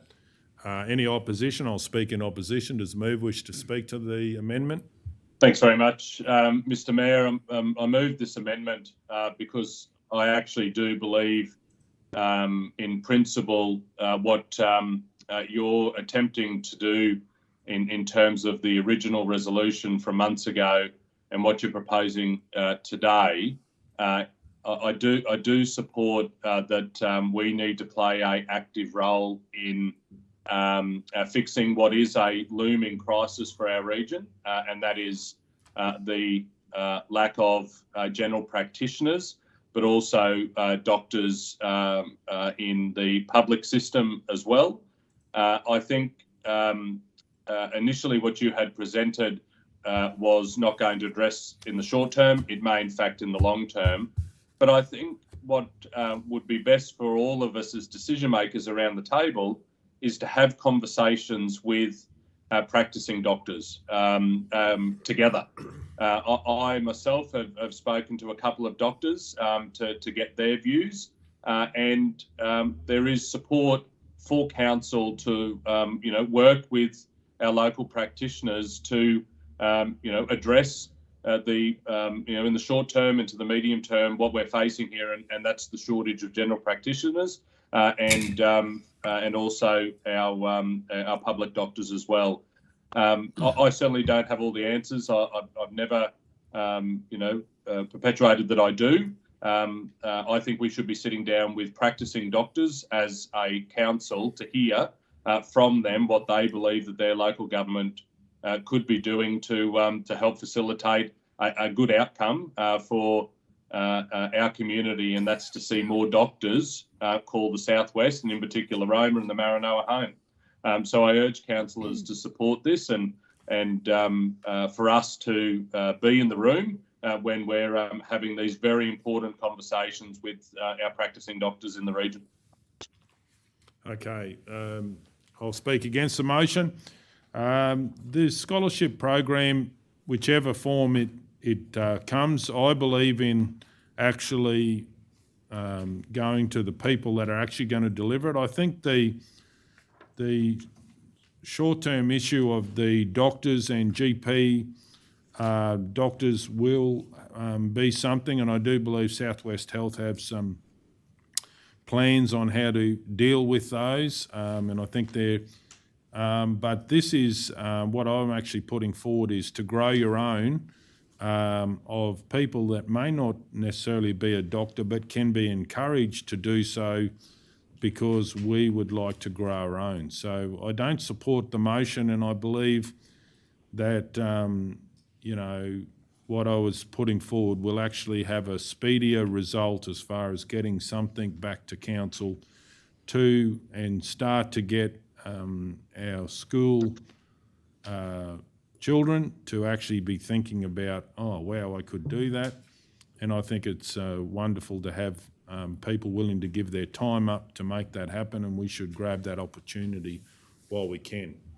Does anyone wish to speak for the motion? Can I just ask a question of the mover? I just asked Councillor O'Neill.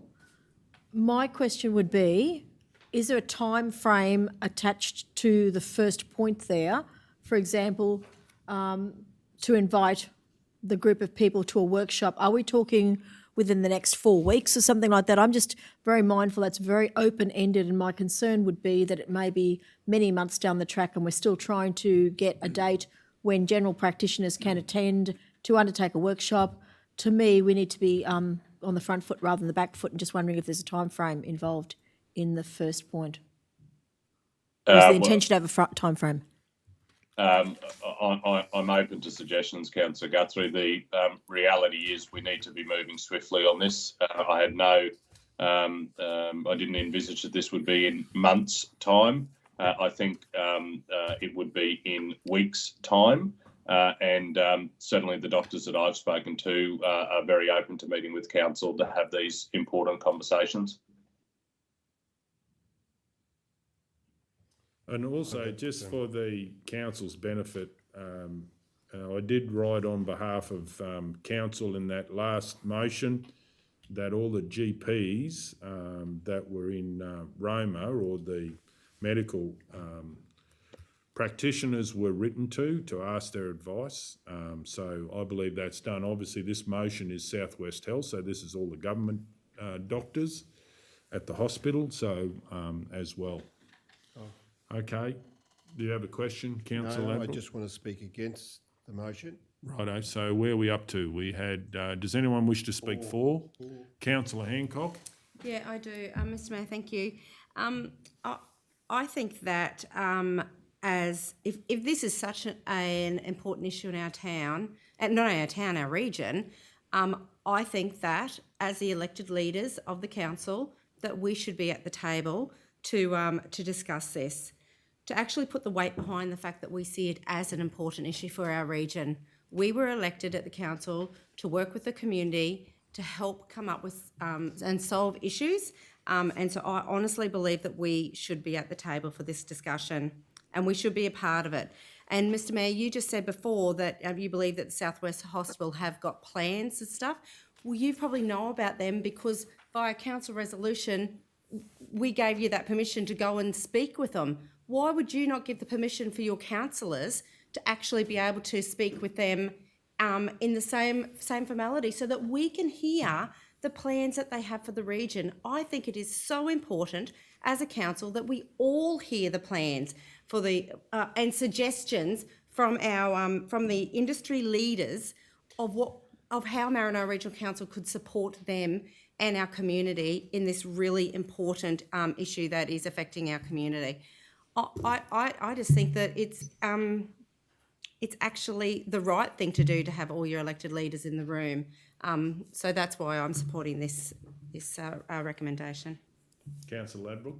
Yeah, I just think I'm against the amendment. I think the speediest way is that either the CEO or delegate to talk to the medical people and get all that information first before they come here.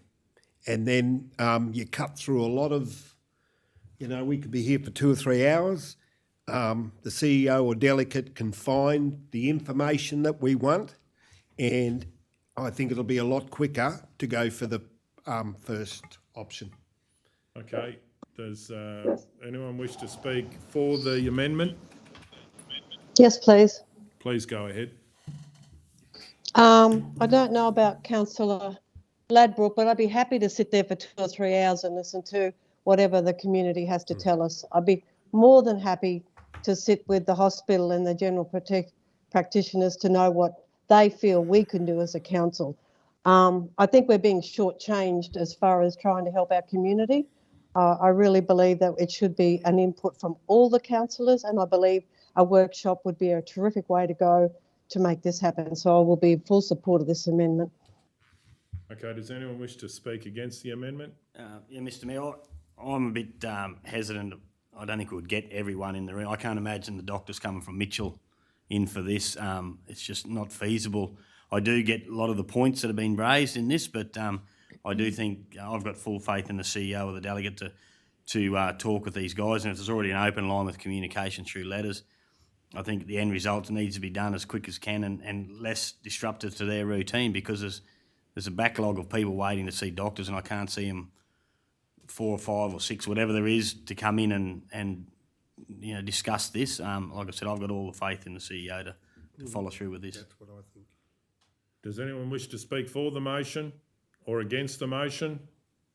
Then we'll go to does the mover wish to sum up? Yeah, thanks very much, Mr. Mayor. I'm with Councillor Taylor. If it took 2 to 3 hours to sit down with our general practitioners or hospital doctors at the hospital, I'm quite happy to devote my time to that. I think we've got a major issue here. The original concept that the Mayor put forward and continues to is to have a scholarship program for a doctor. And I think that has merit, right? And I think there needs to be some more work around that. That won't fix the looming problem we've got. The earliest that we would have a doctor in is 7 years from now. We need to be talking to our medical practitioners right now to see what we can do as a council to help facilitate a good outcome, and that's to attract more doctors to the region. If they're born and bred from Roma and have been away and done their study and worked elsewhere and come back, that's wonderful. But there would be, and I know there are doctors out there now that are looking for that regional change. COVID has certainly presented opportunities. Well, what can we do, like other regions in the state are competing to get doctors into their places as well, west of the Great Divide? What can we do to work with our doctors to attract more people to fix the problem that we are facing right now, but will continue to face in the long term? I have no doubt that our CEO has the capacity to be able to, have a meeting and work to get a positive outcome. That's not in question here for me. We are the decision makers, however, and I think it would be a good opportunity for us to all workshop with the people that are on the ground, that live and breathe being a doctor and providing medical services to our community and our region, to hear firsthand from them. To suggest that they wouldn't come, I don't think is a good enough argument. We need to invite them. As I said, I've spoken to a couple of doctors that will be willing to give up their time to have this conversation with council because they see that we should be playing an active part to help facilitate the problem. And just simply putting it all into a medical scholarship for a student isn't going to address the current problem we face and the one that we are going to continue to face as we see doctors retire. So I urge council to support the amendment. This isn't suggesting that we shouldn't explore the medical scholarship. This is actually strengthening our position of working with our medical practitioners to fix the current problem. Okay, so we'll vote. Go to the vote on who's in favour of the amendment. Yes. Councillor O'Neill, are you in favour of the amendment? I said yes, sorry. No, well, when you both say it at the same time, only one comes through, so we've just got to watch that. But that's fine. Yes, I am in favour of the amendment that I've moved. Thank you. Okay, so all those against? Against. Okay, 6-3 if I can call for a division. So so if we can get the wording back up there, please. Authorise the CEO to consult with medical professional involved in the consultation that has agreed to be involved, and any other medical professionals to outline what details of the program are and how it could work, and this to come back to council.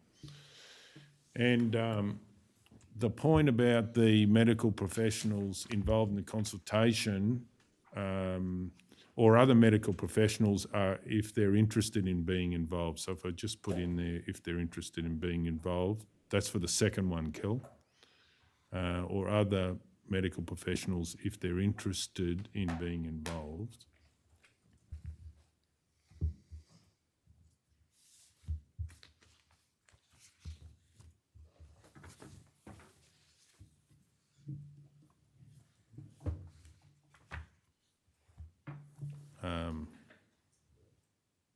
And this is about GPs. So should put that in there somewhere about GPs.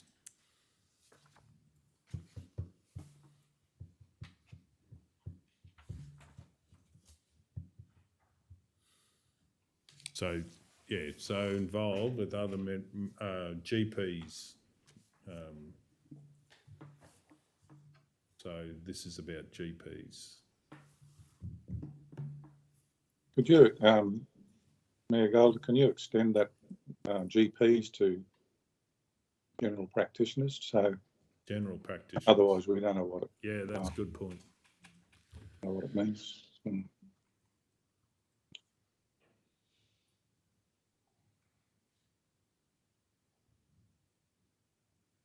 Okay, authorise the CEO to consult with the medical professional involved in the consultation or other medical professionals that have agreed to be involved in any other medical. We probably can take out a bit of that, Kel. Mr Mayor, can I ask a question while Yes. you're just teasing the wording out? So is an invitation going to be further extended? And I know that you've made contact to other GPs prior to this. Is it going to be an open invitation to the medical people in our Maranoa who may have had a chance to think about or able to be part of with regard to this? So this is just about GPs because that's where the really looming. I believe that, and I don't know to answer for South West Health have got some plans of working, and they will certainly make sure that we've got hospital doctors and also working with some ability to be able to share them. But this is about actually getting the feedback from the GPs that live in and breathe it in private practice. So I see them as two separate things. Okay. So authorise the CEO to consult with medical professionals involved in the consultation or other medical professionals, and then put brackets general practitioners and remove and when you can. That have agreed to be involved or are interested in being involved to outline what details of the program and how it could work, and this come back to council. So is the Deputy Mayor, are you in favour of that? Yes. Okay, I'll speak to the motion. This is about actually starting something. Yes, it won't fix everything. Yes, it does take time to get people trained, but this is about giving people in the Maranoa the opportunity to have a doctor that they can have a long-term experience with that's not necessarily fly in, fly out. This is about encouraging children that are in our region that actually can be doctors but never actually thought about it, to get them thinking about that. And this would be, I would imagine, also mentoring of those students as they go through. And some of the feedback that I have received is that mentoring is so much a part of feeling like being part of a team, and that's something that students really appreciate. So this is a wonderful opportunity of taking the goodwill that has been said to be involved. Doctors are incredibly busy individuals that have the best interests of the community. So to me, we need to grab this with both arms and minimise this so it's the minimum amount of time to get it done. And I'll certainly be supporting this motion.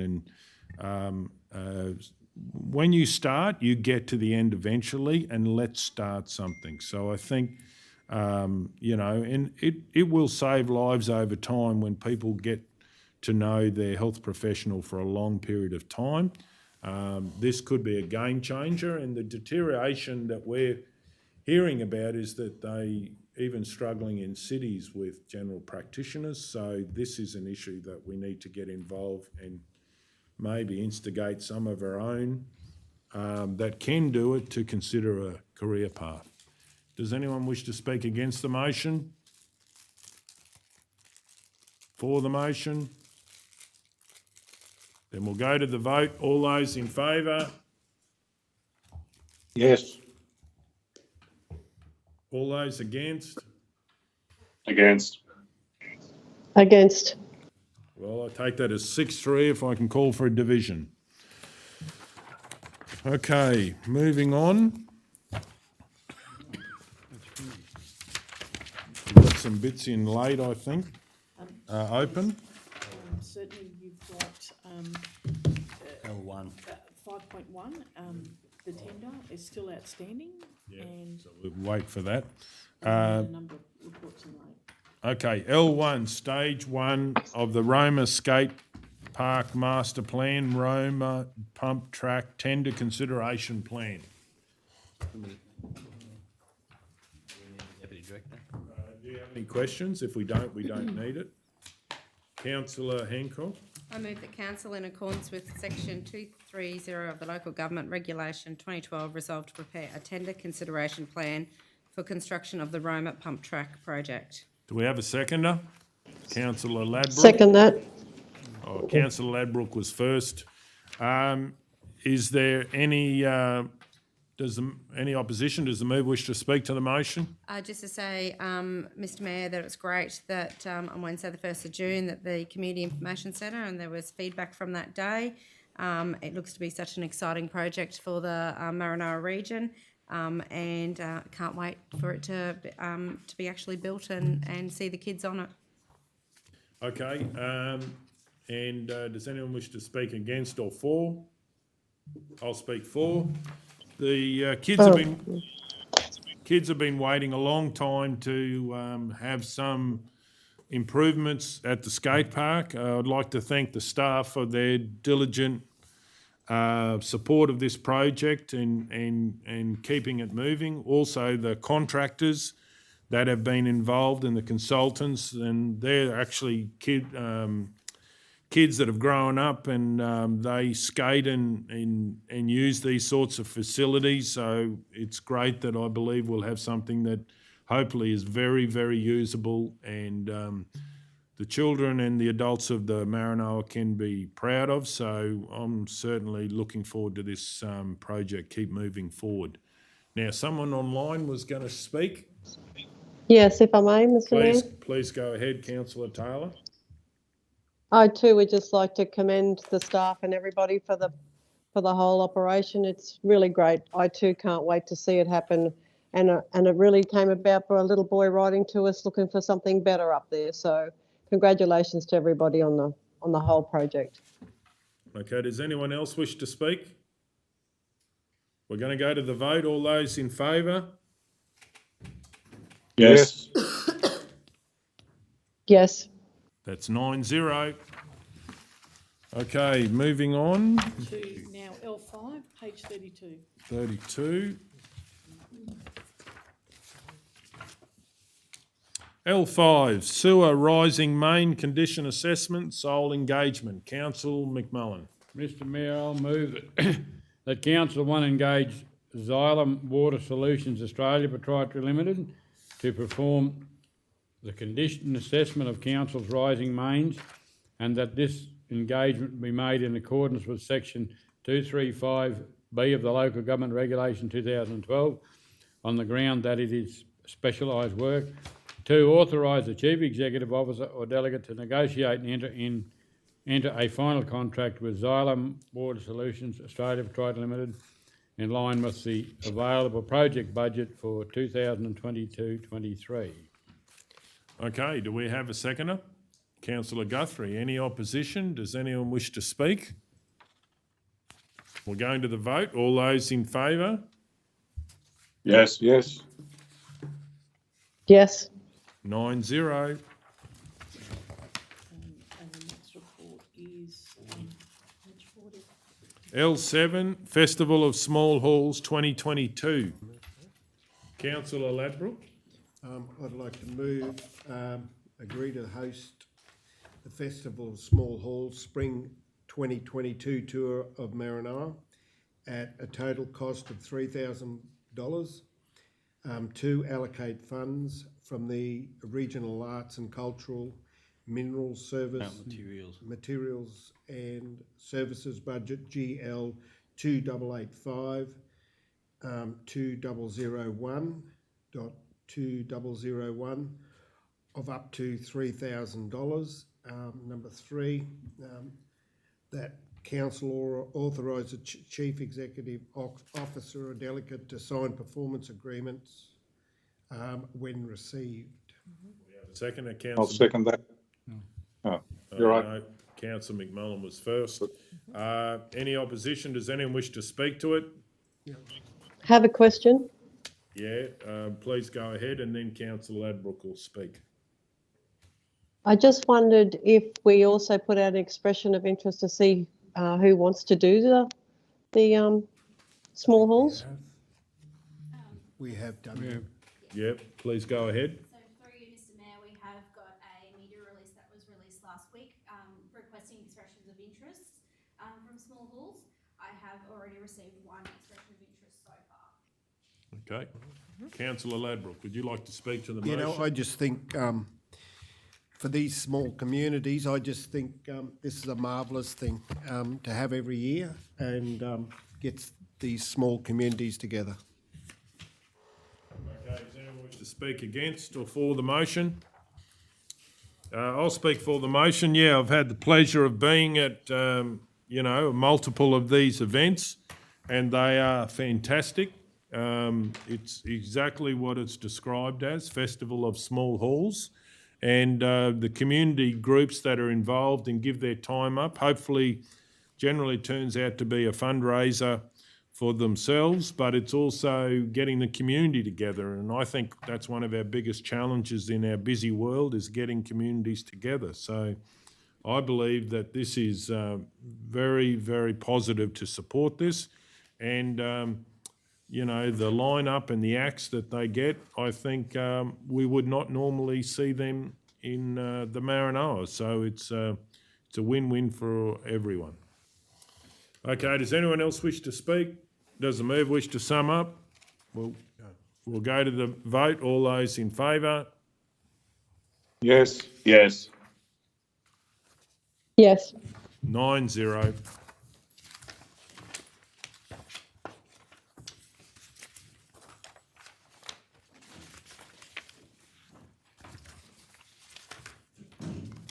Kel, I think I might do one for this one too, just to err on the side of caution as well.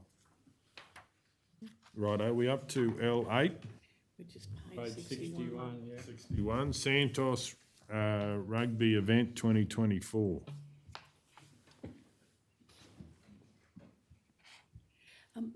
Through the chair, I got this request, I received this request quite late. We've got a conflict of interest. Sorry, yeah. Oh, sorry, apologies. I was- Okay, keep going. You've called it, haven't you? Yeah, yep. Yeah, sorry. L8, Sorry, yeah, I Madam have. Chair. Yep. Description L8, item L8, description Santos Rugby Event 2024, declaring councillors John Burkett, party interest myself. I have a conflict as I'm the president of the Mitchell District Rugby League Football Club, and the football club has a hire agreement for Bassett Park in place with the Maranoa Regional Council.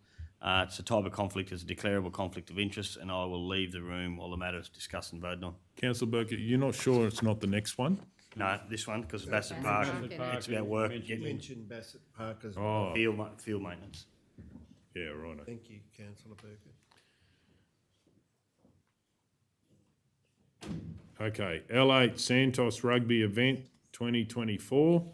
I'd like to move that Council 1 approve Twin Turfs as the supplier. Can I ask a question first, Matt? Yep. Please go ahead. I just wonder, is the subject heading the most appropriate heading? Because my understanding, the request, and correct me if I'm wrong, CEO, the request has in fact come from echidnas. And whilst it relates to not necessarily the Rugby Sevens event, it relates to the rugby event that was held this year and will be held again in 2024, the actual request for the support has come from echidnas and also now includes what we would do at Bassett Park. So I just wonder if that's the most accurate heading for the report.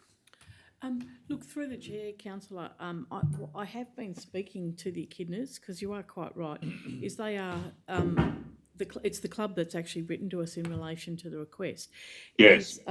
Certainly in the initial request, my understanding was they were wanting $45,000 for the renovation of the grounds. What I have just circulated to councillors, excluding Councillor Burkett, who has a conflict, is just the trail of the email from Nicholas Cook, who I have been corresponding with in the last couple of days, trying to get some qualification of exactly what is wanted. But look, for councillors' benefit, is the request is really $45,000 for the renovation of the field. The renovation includes scarifying, aerating, top dressing, levelling and supply of sand for the top dressing. And Nicholas gives a bit of a breakdown around that. And so the request was for $45,000. There really wasn't a lot of detail in that request other than saying the cost of transfer for getting specialty machines to Roma was $12,000. They've also... my understanding, though, was that there was money in there for a turf specialist, hence the frame of the resolution was for a turf specialist. But what Nicholas has given me is a quote which I've circulated to you in relation to the supply of turfing services from, it's actually, excuse me, Twin View Turf, not Twin Turfs, for a fee of $37,673 and $2 and $2 including GST. So the request was a bit hard to unravel, but in essence, the turfing quote is for an amount of $37,673 and 2 cents, and the additional monies of the 45 were for some of those other aeration services. This sand, it doesn't include the cost of sand. And that's what he has, given me more information in relation to his request. The reason we raised the Bassett Park as part of that resolution is to... CEO, I think Councillor O'Neill was just talking about the subject heading of the title. Yep. But I understand that this is getting ready for the next event and keeping the field up to it. So that's why it would have this in, even though it's not directly. Is that your issue, Councillor O'Neill? Was the title? Yeah, it's not. This isn't about the Santos Rugby event in 2024. I mean, we own the community owns Gallus Fox Park and Bassett Park, and so these are our fields that we look after as a council. I think it's just a bit confusing to have Santos Rugby event at the top when this is in fact, as I said, the request has come from Echidnas, and whilst that particular event, if it's hosted here again, will benefit from the works, it is in fact about the upkeep of two major council facilities and assets. Yeah. So look, through the chair, have no issue with it amending the data and calling it Roma Rugby Union Football, Gallus. And Bassett Park, probably. Yep. Yeah. The reality is the business case is in relation to the Santos Rugby event rather than just $45,000 for maintenance on a field, which would be normally included as part of our standard service levels. Councillor McMullen? Yeah, Mr Mayor, I'm sort of happy with the way it is, but I don't care either way. But this wouldn't be happening if it wasn't for the Santos Rugby event. Yeah, no. But just so we're clear, then, Mr Mayor, then it's not in relation to the Santos Rugby Sevens event. That happens every year. It's in relation to the biannual, Premier League rugby event. Yeah, Santos Rugby event 2024 is what it's. Yeah. It's got Yeah, just in the executive summary, it is just talks about Santos Rugby Yeah, Sevens. right, okay. I think it's confusing if you have that heading and then you add Bassett Park into it, because Bassett Park's got nothing to do with Santos Rugby event. So I agree with what Madam CEO said, just to change the heading to, maybe you could just go upgrade to Gallus Fox Park and Bassett Park. Yep. I think that would be clearer Just so you're talking about just upgrade to those two facilities. And yeah, the report all still relates, like what's written in the report still relates to why. Yes. Because I can understand that the reason you're putting Bassett Park in is to make use of the people who will come out at the time. Councillor Ladbroke? Yep. Just a question, probably to Madam CEO. I thought, I'm not against fixing the grounds, but I thought the festival rugby, I thought we put, or Santos put a lot of money into the oval for a start. Wasn't that good enough? Through the chair, I think the feedback after the event was that the field quality was borderline, and that was at risk of the event was at risk of cancellation just prior to So, the event. you know, they spent a lot of money. That's correct. That's correct, that's right. They spent a lot of money on the oval and But it it still didn't come wasn't up. good enough. No, that's right. That's correct. Council spent a lot of money. So, okay, so we've got a mover and a seconder, haven't we? I'm happy to second it. So I was about to, I Oh, moved, you moved it. yeah, so it wasn't on there. So Councillor McMullen seconds it, as far as I understand.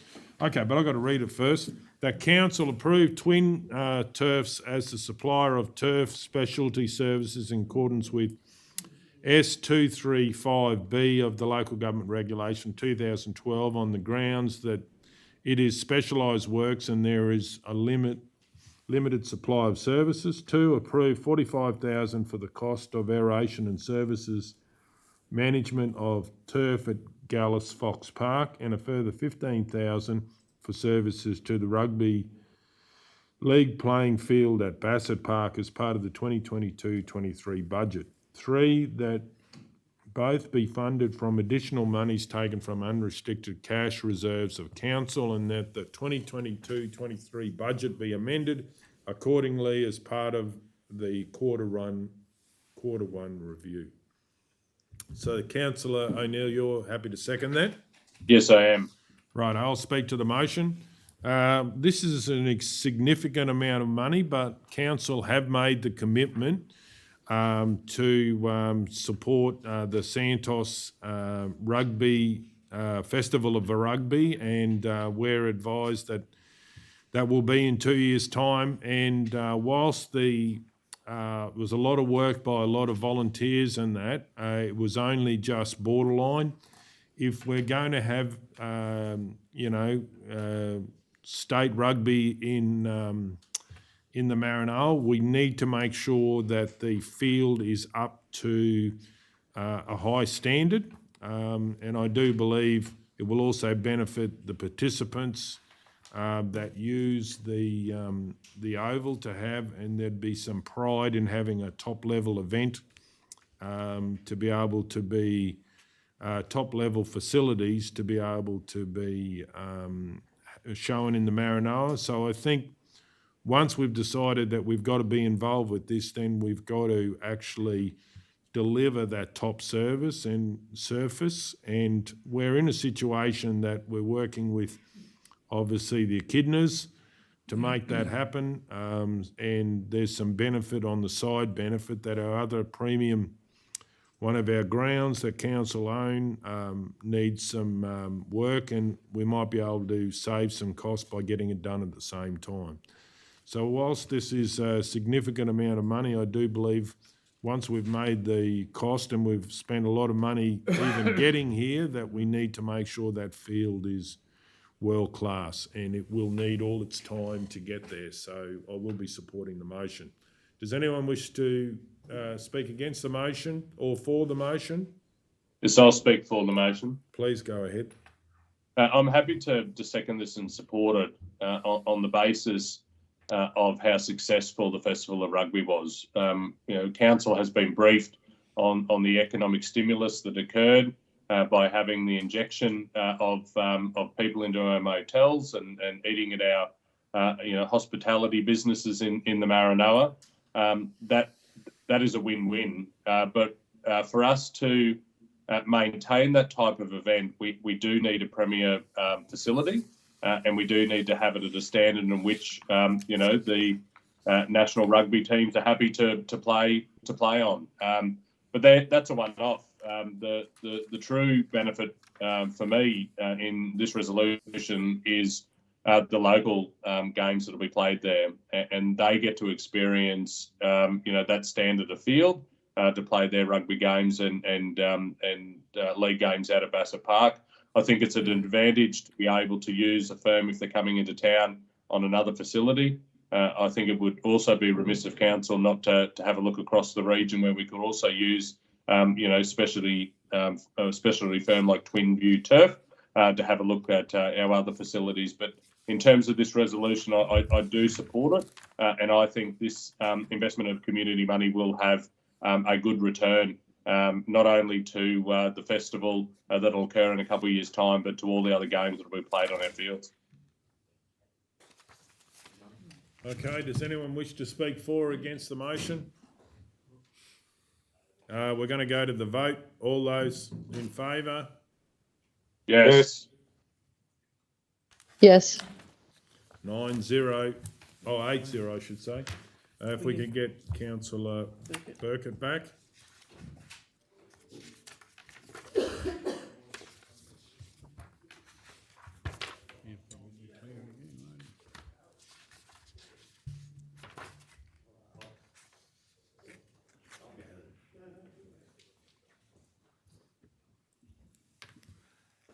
I'll send it to you, Kel, sorry. Another one.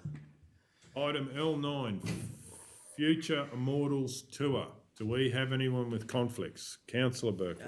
It's Mr Mayor. L9, description Future Immortals Tour, declaring Councillor John Burkett, very low battery. Hurry, Kel. It's right, I'll go here. Wait for Kel. What time? She'll probably roll me anyway. I can keep reading, Kel, can't I? Party with interest is myself, particular as the interest. I have a conflict as I'm the president of the Mitchell District Rugby League Football Club, and we play in the Roma District Rugby League competition. And this could potentially give our club a possible donation in the future. The type of conflict is a declarable conflict of interest, and the action I'll take is, although it's a declarable conflict of interest, I do not believe that a reasonable person could have a perception of bias. Therefore, I will choose to remain in the meeting and will respect the decision of my fellow councillors as to whether I can remain and participate in the decision making and voting.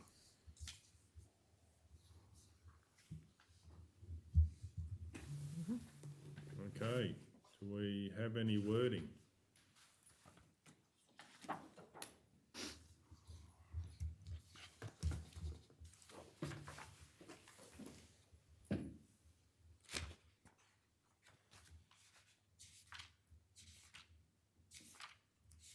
Will you be able to get it back up, Kelly? I'm trying to restart it at the moment. Just adjourn for a minute. Do we have anyone to move on the conflict of Councillor Burkett? Councillor Guthrie. I'd like to move that it is in the public interest that Councillor Burkett participates and votes on agenda item L8 because a reasonable person would trust that the decision is made in the public interest. L9? L9, is it? L9. L9, sorry, yeah. L9. Okay, and do we have a seconder? Councillor McMullen. Any opposition? Then we're going to go to the vote. All those in favour? Yes. Yes. Yes. 8-0. Okay, L9, Future Immortals Tour. Do we have a mover? Councillor McMullen. Mr Mayor, I'll move that council, endorse a financial contribution from the Community Sponsorship Budget GL 2887.2249.2001. 2, endorse 25,000 from the APLNG Livability Grants Pool. 3, endorse $10,000 from in-kind assistance major GL 2887.22482 to support the hosting of the event at the city's playing field. And 4, introduce the foundation to other local corporate partners who may wish to consider further sponsorship. Okay, we've got a second to Councillor Hancock. No, I've just got. Oh, you got a question, have you? Yeah. Good, Chris. 2. two questions.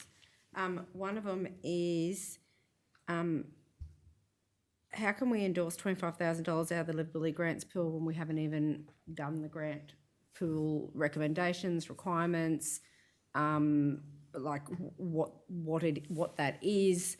Like that hasn't even been brought to council yet. So are we going to be spending money out of that grant pool where people don't even have to apply for spending money out of it now? Yep. Look, through the chair, you actually have made all the recommendations. You don't need to approve the operational management of the grants itself. You've So that grant money, grant round has gone out to the community with the dates? But that's the work of the organisation to do that, not the work of council. So therefore, how do we? But you are correct in that we're actually putting forward a recommendation that if you do endorse the event, is that you consider those two buckets that you would take money from. It's up to council. We could have just to decide how you'd like to contribute to that, if at all. But yes, if you were taking money out of that particular pool, it would be ahead of the nomination process. Of everybody else, so they don't go up against anybody and they don't have to deal. Yep. All right. Council, yeah. My second question is how much, Councillor McMullen, is the financial contribution that's being taken out of the sponsorship budget with number one?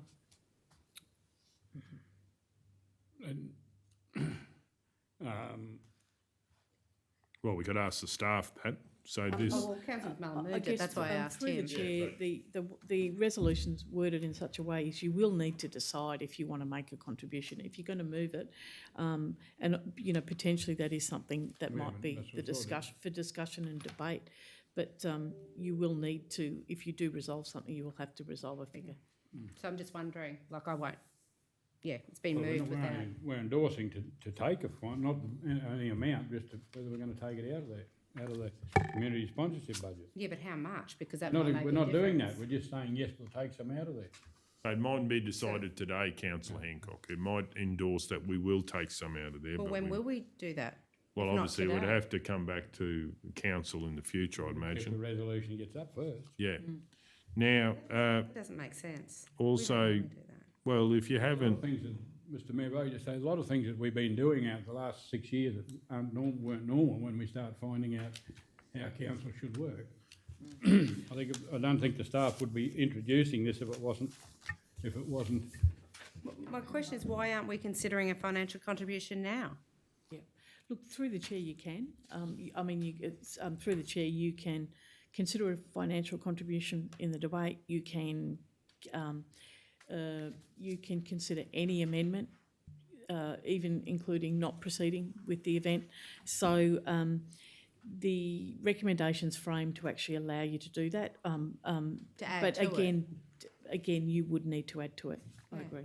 Councillor McMullen, just one thing on point 2, rather than endorse, and like to me,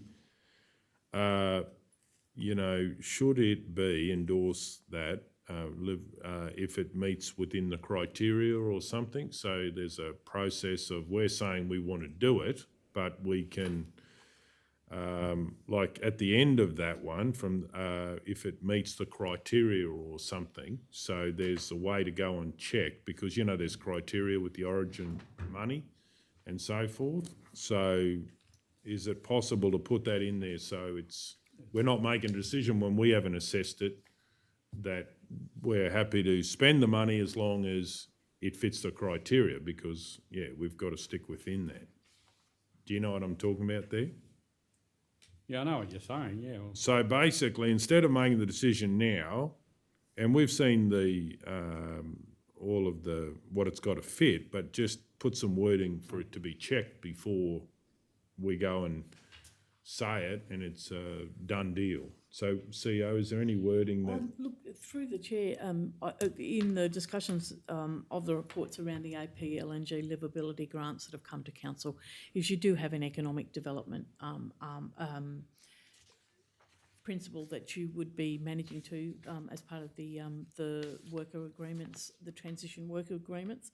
So you could certainly put wording to that effect as part of any recommendation going up.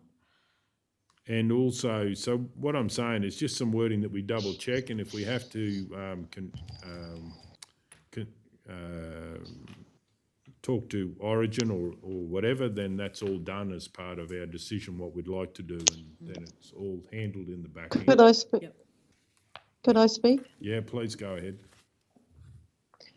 I have a real problem with number 2 because by the sound of it from the CEO, it's a case of, well, it's really not up to us as a council, as if, this can just happen. I mean, they haven't had to jump through any hoops at all to get $25,000. I just don't think that's right.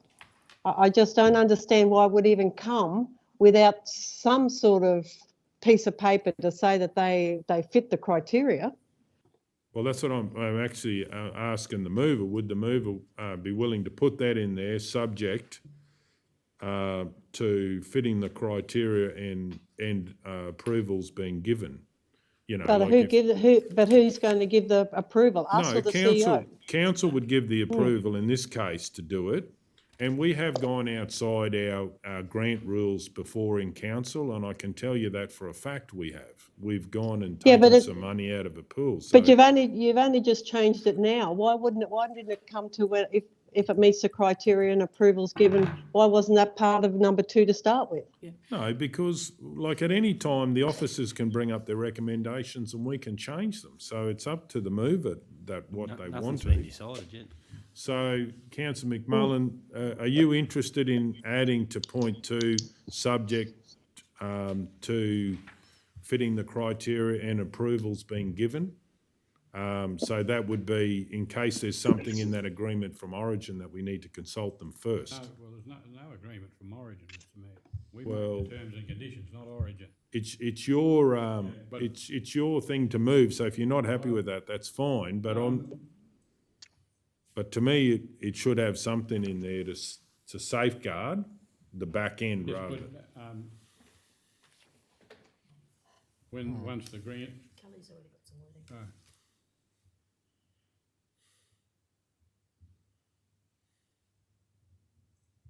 Yeah, subject to the project meeting the criteria and approvals being given. Like if this gets up, we've decided to do it. Okay. We're just double checking that all the ducks in a row are right.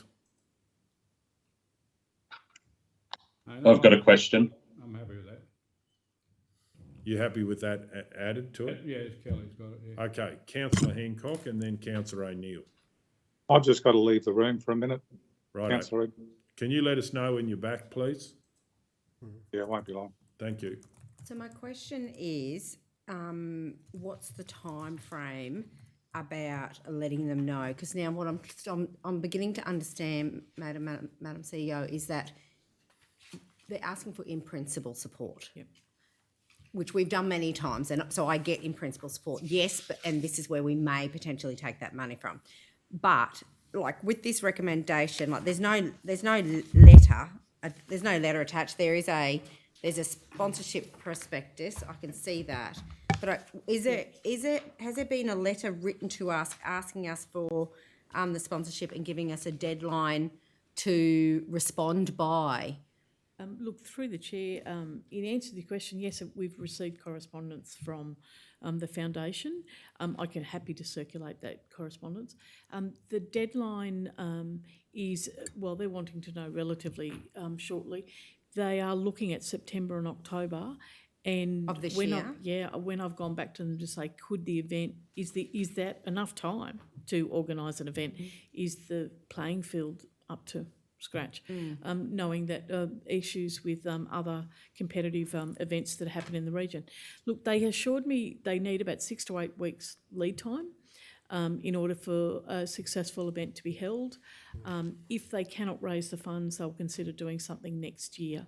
So they do assure me that loosely, yes, as long as they can get an indication from council this month, then that gives them enough lead time to be able to plan the event.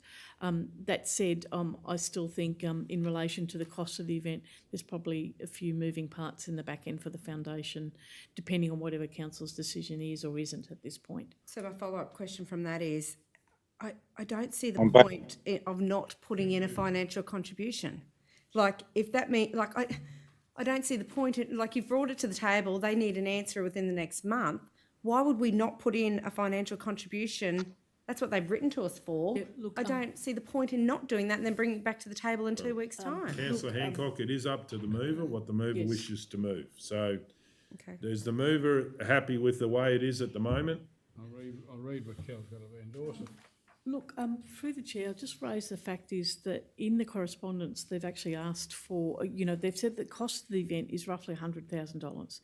And that ideally what they're looking for sponsorship is about $75,000 in kind.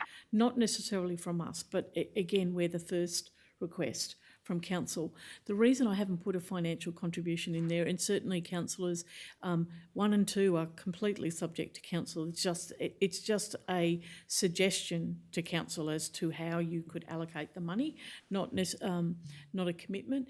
But your sponsorship bucket is $55,000. In order to make a recommendation that allocated that money, it would be to take that whole sponsorship budget in the same meeting. And knowing that there were other reports that were coming to you today that were also requesting money. So hence there is no amount there, because I think it is something that council does need to consider is if you want to see the event go ahead, what is a realistic financial contribution? And where indeed would you allocate that money from? Councillor Burkett? There might be a couple other points too also that they might, after this Hot Plus Cup game, where a lot of stuff, there's been a bit of in-kind stuff already getting done or has been done, that'll probably take a lot of the pressure off this in a couple of months' time, like the car park area and the playing surface and stuff like that. Also, you'd like to think that the governing body of rugby league might be able to contribute at some point too. So there's a long way to go on it, but I do think it'd be great for the area to have. No disrespect to rugby union, but rugby league's a lot stronger than union, and the success that Santos Rugby Day had was enormous. And I'd like to think that one day you could have 2 like good competition days like that. Okay, so the mover, did you want to read the motion out? Mayor, I'll move that council 1 endorse a financial contribution what's the word?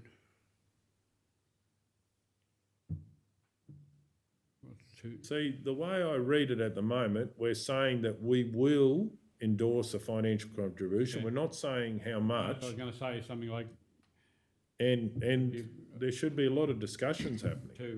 how would you word it, like to endorse? Can I ask a question? Yeah.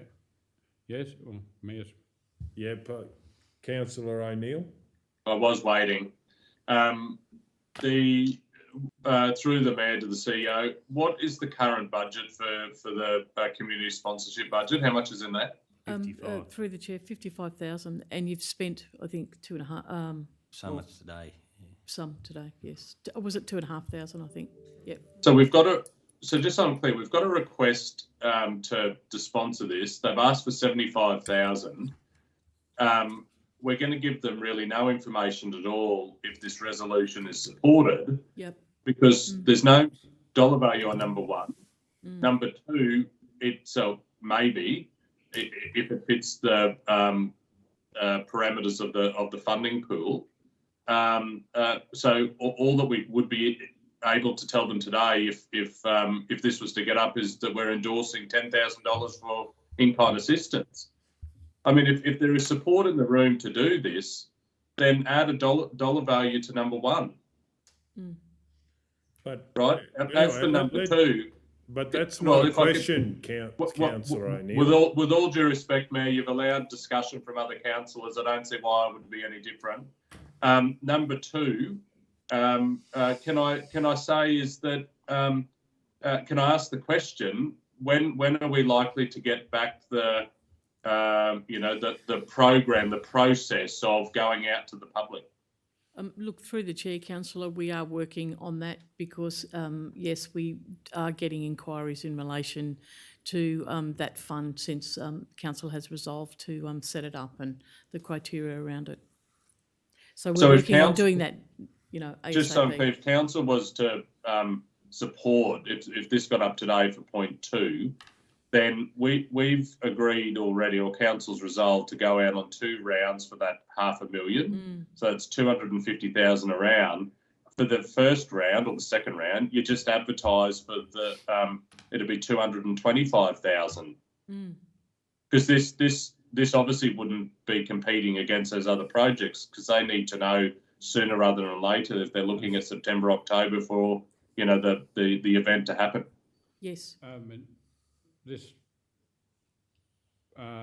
dot point 2 is actually $20,000, because under our resolution you've got to put 20% contribution with it. So they'll only get $20,000 in dollars. Oh, is it 20? Is it? Did you put up? No, up to 25,000 with a 20% in kind.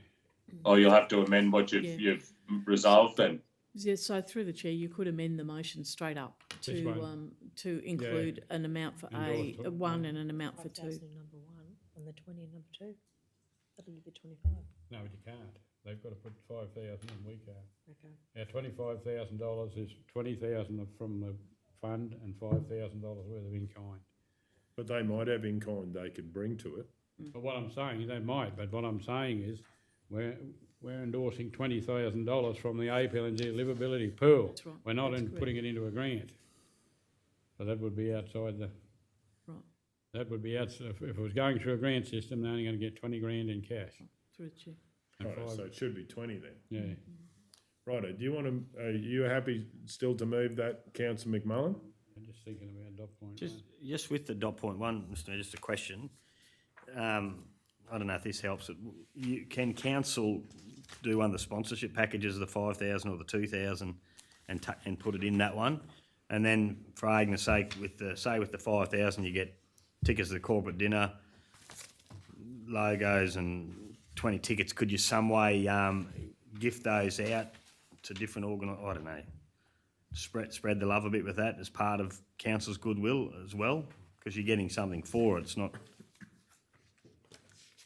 They might be looking for that as extra sponsorship for their... Yeah, that's what I'm saying. Like, just say for the number 1, point 1, say $5,000 bronze sponsorship. I'll start again, Mr. Mayor. For argument's sake, But what I'm asking is, with the benefits for that sponsorship, what does council do with that? Right. Well, it's up to the mover. Councillor McMullen? I'll move again. Council 1, endorse a financial contribution of $10,000 from the community sponsorship budget, GL 2887.22.2249.2001, to endorse 20,000 from the APLNG livability grants pool, subject to the project meeting the criteria and approvals being given. 3, endorse a $10,000 from the in-kind assistant major, GL 2887.2248, to support the hosting of the event in the city's playing field. And 4, introduce the foundation to other local corporate partners who may wish to consider further sponsorship. Okay, do we have a seconder for that motion? Councillor Burkett, any opposition? Does the mover wish to speak to the motion? No, I think, Mr. Mayor, I think we've said enough, thanks. Yeah. Righto, does Councillor Hancock, do you wish to speak against the motion? Yeah, I do. Thanks, Mr. Mayor. Please go ahead. Mr. Mayor, whilst I support this Future Immortals tour coming to our region, I can see all the benefits to it. I'm very grateful that council has put a figure to point 1 to endorse a financial contribution, which was what I was trying to get to earlier on in the discussion. I just have concerns around point 2. I just don't believe that we should be taking money from the APLNG Livability Grants pool that hasn't gone through the process. I think that, to be fair to all the organisations in the Maranoa region, I think that it should be a fair playing ground, and that's going through the process. That's actually applying for the funds, going through the grant assessment panel, and then being assessed. Well, everybody, you're looking at all the grant assessment panels together. So I just don't think that it is fair that we are pulling money from that grants pool before it has even opened to everybody else in the region. So only because of that point, I am very sad that I will be voting against this today, but I do not believe that this is a fair way to be dealing with that APLNG livability grants funding. Does anyone wish to speak for the motion or against the motion? I'll speak for. I'll speak again. I'll speak against. I do think it is going to be great for the community. I know it is sort of in this fledgling state, but I think we had one previous that was a great success for people to turn up and watch, and I think this one's picked up a lot of the indiscretions and the shortfalls in that, and it's a lot positively run, and it's more for the community. I think the whole region will benefit from this. I do have hesitations with point 2 as well, but I think surely we can work around that somehow. But I do think it's great for the community, and I hope it goes on to bigger and better things, because the names that are going to be coming and attending and the names that are associated with are very reputable people and a long line of success in a lot of things they do. So I'm hoping, and also Arthur Beetson's a Roma Town guy, like legend, and it's named after him out there. I think it all, it's going to be pretty cool for a lot of these kids to put, some faces and names of all these legends are going to come out as well. Okay, Councillor O'Neill, do you wish to speak against the motion? Thanks, Mayor, I do. And not easily either, I might add. I think this will be a wonderful event, and I fully support the comments made by Councillor Burkett. My concern sits around point 2 as well. I don't think it's an appropriate decision today to all but give the green light to this, subject to obviously meeting the criteria and approvals, because this is a new funding for council, the APLNG livability grants. It hasn't gone out to the community yet, and this project should compete, on its merit with any other grants that are submitted to council through this particular grant pool. So I don't believe this is the right course of action, but I do support the event, and so I'm disappointed to have to vote against it because of point 2, but I would have liked to have seen council get behind it, but I just can't if we're dipping into a round of funding that hasn't gone out to the community yet. Okay, does anyone wish to speak for the motion or against the Councillor Ladbroke? Yeah, I think it's very exciting, really. Rome has produced 5 internationals and a lot of Sydney and Brisbane players, and I think most of the community will be very happy with a positive decision if it comes. Righto. Does anyone wish to speak against the motion? Yes, please. Please go ahead. I too have a big problem with number 2, only because of the fact that we have a procedure. Everything about council is about procedure, and all of a sudden we can just work around it when we want to, which I don't think is right. I also agree with Councillor Hancock in the fact that, other people haven't had a chance yet. We don't even know how it is actually going to all work with the APLNG livability grant pool. We haven't done anything with it yet. So I too can't vote for this for the fact that I don't think number 2 is right. Okay, does anyone wish to speak for the motion? I'll speak for the motion. I'm quite comfortable with point 2. I've been in this council and with some of the members here and if not all the members here, where we've made decisions on timeframes that cannot wait till we go out, and we've made decisions before. I believe that as long as it's legal, and we always check that we can make that decision. There's some safeguards with point 2, which I'm happy with. And I believe this is a fantastic event for the region, and I don't believe that we should be stopping this happening. Sometimes we can think bureaucratically and then we don't get things done. So I believe that there's enough safeguards in here, and I think we should get on with it and work on delivering it for the benefit of the people of the Maranoa. Does the mover wish to sum up? We're going to go to the vote. All those in favour? Yes. All those against? Against. Against? 6-3 if I can call for a division.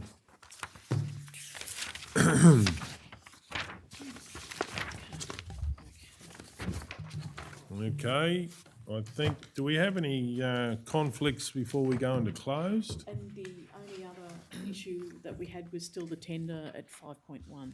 Yeah, we haven't got the information yet, I don't I've think. got some of the information, I've just got to get one more piece. Righto. Okay. Could someone verify, sorry, Mayor Golder, I'm not sure what happened with some of those other ones. No, I think there's no more. There's only the tender, 5.1 left, and everything else has been done. Yeah, I had 3 conflicts, but I'm not sure. I've only read one out, so.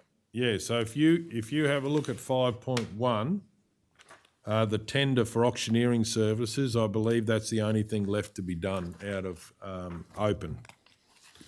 Righto, Okay. So does anyone have any conflicts in the closed items? Any closed, any C items? I will look, please. Beg your pardon? Councillor Edwards, do you have a conflict on closed? Yeah, I'm just, could Kelly check for me, please? I did send them through. Through the chair, there's 3 reports on road-related issues, a report on Roma Airport Cafe, Surratt statues, small museums conference, and a council land tenure matter. None of them sell oranges. So I think... one for the Roma Airport. none of those were closed. The medical Can you see one, on the Roma screen? Airport, some other one. Can you see on the screen, Yeah, but Councillor you're Edwards? not related to the. These I are- can, but that's the medical one. That's with right, Delta so State. that you weren't there for. This is a late open, which you weren't there for. Okay. So none of them are closed items, Councillor. We've done them all. Yeah. There was So- another Councillor one. Edwards, so they'll have C in the title. You know, Yep, he no, might be there's another. referring to the C1 when he says talking about the airport. I don't know. If he is. No, that is, the L6 has already been Yeah, decided. that's been done.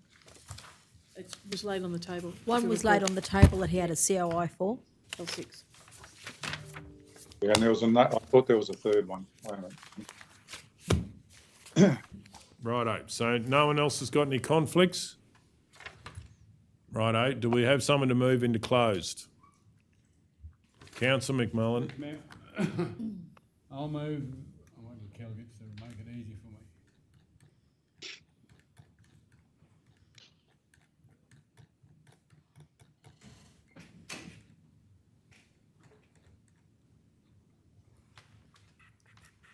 Kel, excuse me, that was one back there for the, Yeah, that's been in. Yeah, no, That's that's, that was to do with the Done, dry done. hire or the wet hire. All good. No, the wet hire, That's the done. panels. All done. Right. They're all done, mate. Where's the writing's probably in here anyway. Oh. In accordance with the provisions of section 254J3 of the Local Government Regulation 2012, a local government may resolve to close a meeting to the public to discuss confidential items that its councillors or members consider necessary to close the meeting. The matters to be discussed in accordance with section 254J5 of the Local Government Regulation 2012, the following table provides the matters to be discussed, an overview of what is to be discussed while the meeting is closed. C1 update on Roma Airport Cafe. C2 request for addition to road register unnamed road L lot 20 on plan WV324 and lot 11 on SP 140817. C3 request for addition to road register unnamed road off Jackson Wandoan Road. LC1 security Surratt statues. LC2 update on Muggins Lane Bridge replacement project. LC3 small museums conference 2022. LC4 offer to council purchase residential property lot R8656. Okay, do we have a seconder? Councillor Guthrie. Any opposition? Does anyone wish to speak? We're going to the vote. All those in favour? Yes. Yes. Righto. So it's 7-0.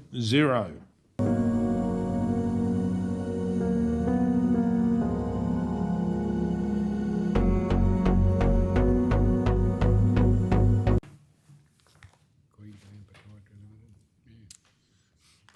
Okay, so we're up to page 93. 93, item 5.1, tender 22000, auctioneering services for disposal of non-current vehicles, plant and equipment assets.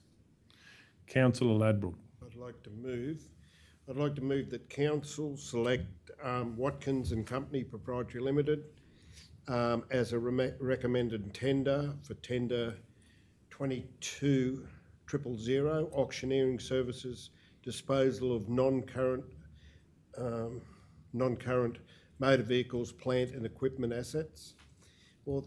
Council authorise the Chief Executive Officer to delegate to enter into final negotiations with Watkins and Company Proprietary Limited, Queensland Proprietary Limited, and execute the deed of agreement if the final terms are accepted. And number 3, the arrangement remain current until the end of May 2024, with the option extended to an additional 1-year term with the written consent of both parties. So just getting back to that second one, that last on point 2, it was final terms are acceptable. Is that correct, Councillor Ladbroke? Yeah, that's right. What did I say? Accepted, I think, but okay. acceptable, just to Accepted, double check it. Do we have a seconder for that motion? Councillor Burkett. Any I just have a question. Yeah, sorry. please go ahead. Just trying to put the information that we've got with the information in the report. Just double checking. So the score, the total points scored was 82.5 for Watkins compared to the officer's recommendation of 88. And it's the pricing. Can you tell me the pricing difference? Are you asking me? No, I can't see it, I can't find it in the report. Through the Page chair, 86, 96. No, Yeah. we can't find the information. Can't find the difference, and Yep. what the difference is. So through the chair, on page 96, in item number 5, I've got the actual original tenders here, so I can sort of show you if you wish the breakdown. But for all of the auction houses, there's no cost to council, and it's really about the commission or the purchasing, cost to the buyer. Even though Watkins has been priced at 24.5 points, it's actually the cheapest to the customer. And there are some ancillary charges that potentially could be dearer, but aren't necessarily unless the buyer wants them. And yet it's scored lower than applicant number 3, which is Slattery's at 88.0 points. How can that happen? I can't answer how someone scores somebody in a tender process. However, I would say that based on the information that's been supplied in this report, whilst the Watkins is scored lower, it certainly looks like some pricing benefits compared to the other tenderers. It said pricing But they've lost points on evaluation score. When you look across the top line about the tenderer. No, I don't know what that is. Yeah, and also on the pricing, 30 out of 30 points, I don't Yes. have anything. So it appears that the difference between the two tenders in looking at the physical tenders is that it's the detail of the information supplied. However, all of the applicants met the scope of the tender. So that is a subjective score. And again, the pricing is also a subjective score, whilst applicant number 5 does appear to be the most beneficial price. Around buyer charges at least, there's a minimum. Right. I don't understand that. So how can our process be, like, especially the pricing, surely that's fairly black and white when it comes to a tender? It's there, and it tells you. Yes. It's in here, you can read it, who's the cheapest. Not on that page, in the table 2. Yeah, that's that page I'm reading, isn't Yeah, it? sorry, yeah, I thought you were looking at this other one. Yeah. The local content's actually the only one they scored miles in front of. The rest are all below. Okay, so we'll keep going with the debate. Do you wish to speak to the motion, Councillor Ladbroke?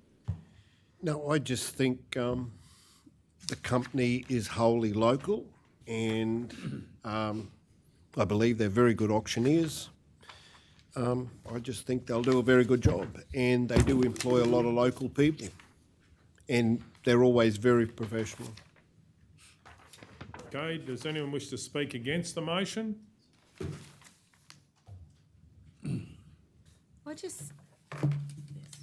Mr Mayor, I want to lay this on the table until later in the meeting so I can read some of this stuff. Oh, well, we'll test that. Who's in favour of laying it on the table? All those in... That's what the Madam CEO's just sent me now. I can't vote on this and read this, which is, thank you, that's not your, I'm thankful for it, but I can't do that Look, at the same just time. through the chair, the information I've given you doesn't make it any clearer as to why the point scores are different either. Okay. Well, I'm happy to... we'll test the motion whether council wants to lay it on the table. All those in favour? Of what? Yes. Of laying it on the table Yes. till later in the meeting. All those against? Against? So that's 3-6. The motion's lost, if I can call for a division. We might adjourn for 5 minutes just to allow people to read documents. Okay, we'll resume. So we've got a motion there. We've had the mover. Does anyone wish to speak against the motion? 5.1. Does anyone wish to speak for the motion? Mr Mayor, I'd just to say, like I say, I think it's good to give the local companies a go. We've had two local companies, I should say, tender for it, and one came out a little bit above the others in the scoring, but yeah, I think it's good. Okay, so, well, if no one else wishes to speak, and the mover doesn't wish to sum up, we're going to go to the vote. All those in favour? Yes. Yes. Yes. 9-0. There'll have to be a statement of reason. So statement, Well, yeah, I think I gave that anyway, first up. What was that, sorry? They got more local content, and they're all 100% local. yeah, I 100% don't think local. we need any more than that, do we? So do you mean 100% local ownership? Yep. 100%, and yep. Did you say that as part of the resolution? Did you? No, it's when he's No, when he Well, spoke to the I motion. spoke to it afterwards and said that, yes. Yeah.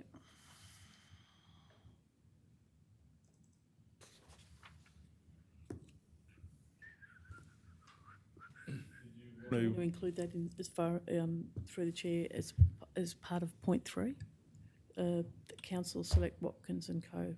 Queensland Proprietary Limited on the basis that they have 100% local ownership.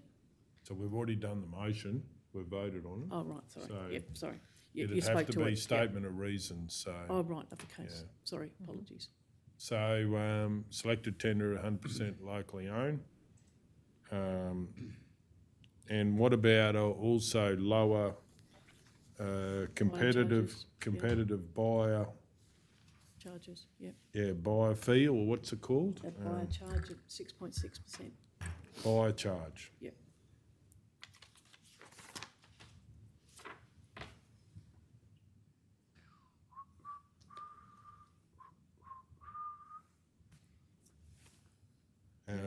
Rhonda, What are we on to? Open, That's to finish the close. white then, is it? Now on. Close C1.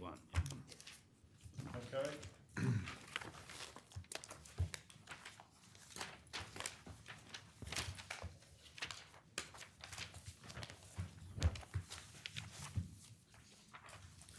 So the recommendation on pack 4C1 page 2.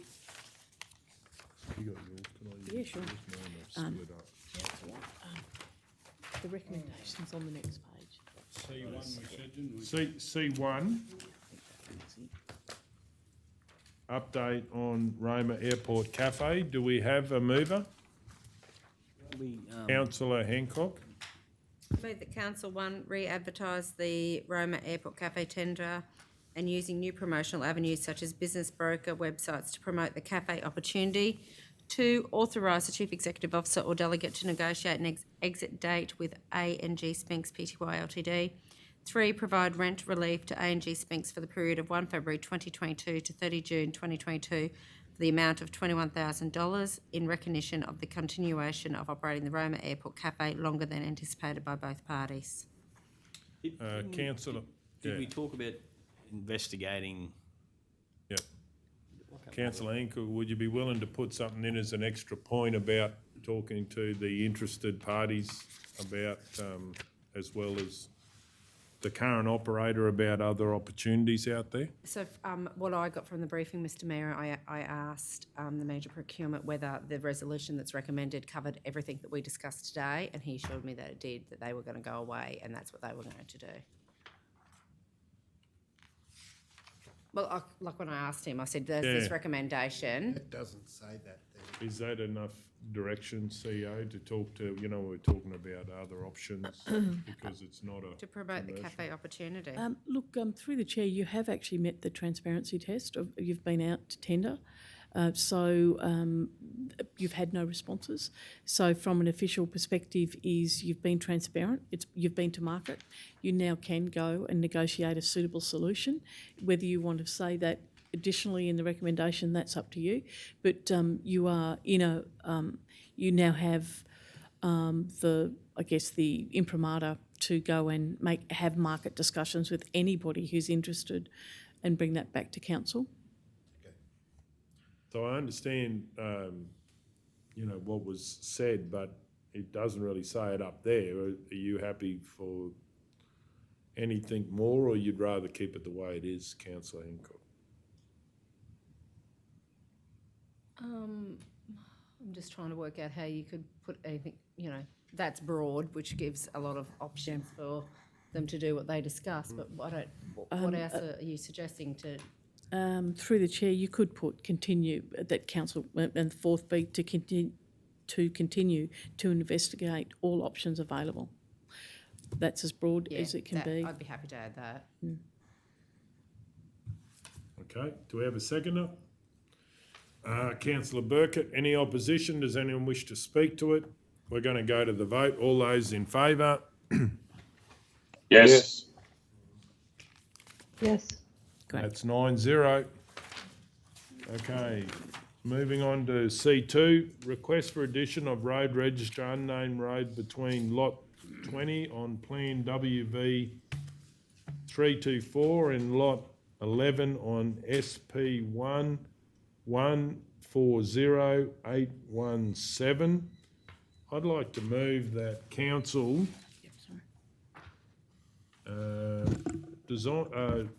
decline the request to add the unnamed road joining lot 20 on Plan WV 324 and lot 11 on SP 140817 to council's road register.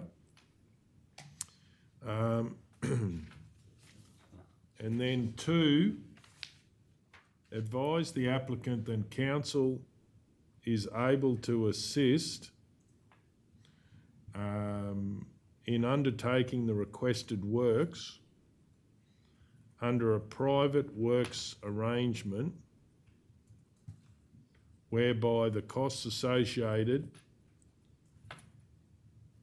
would be at a reduced cost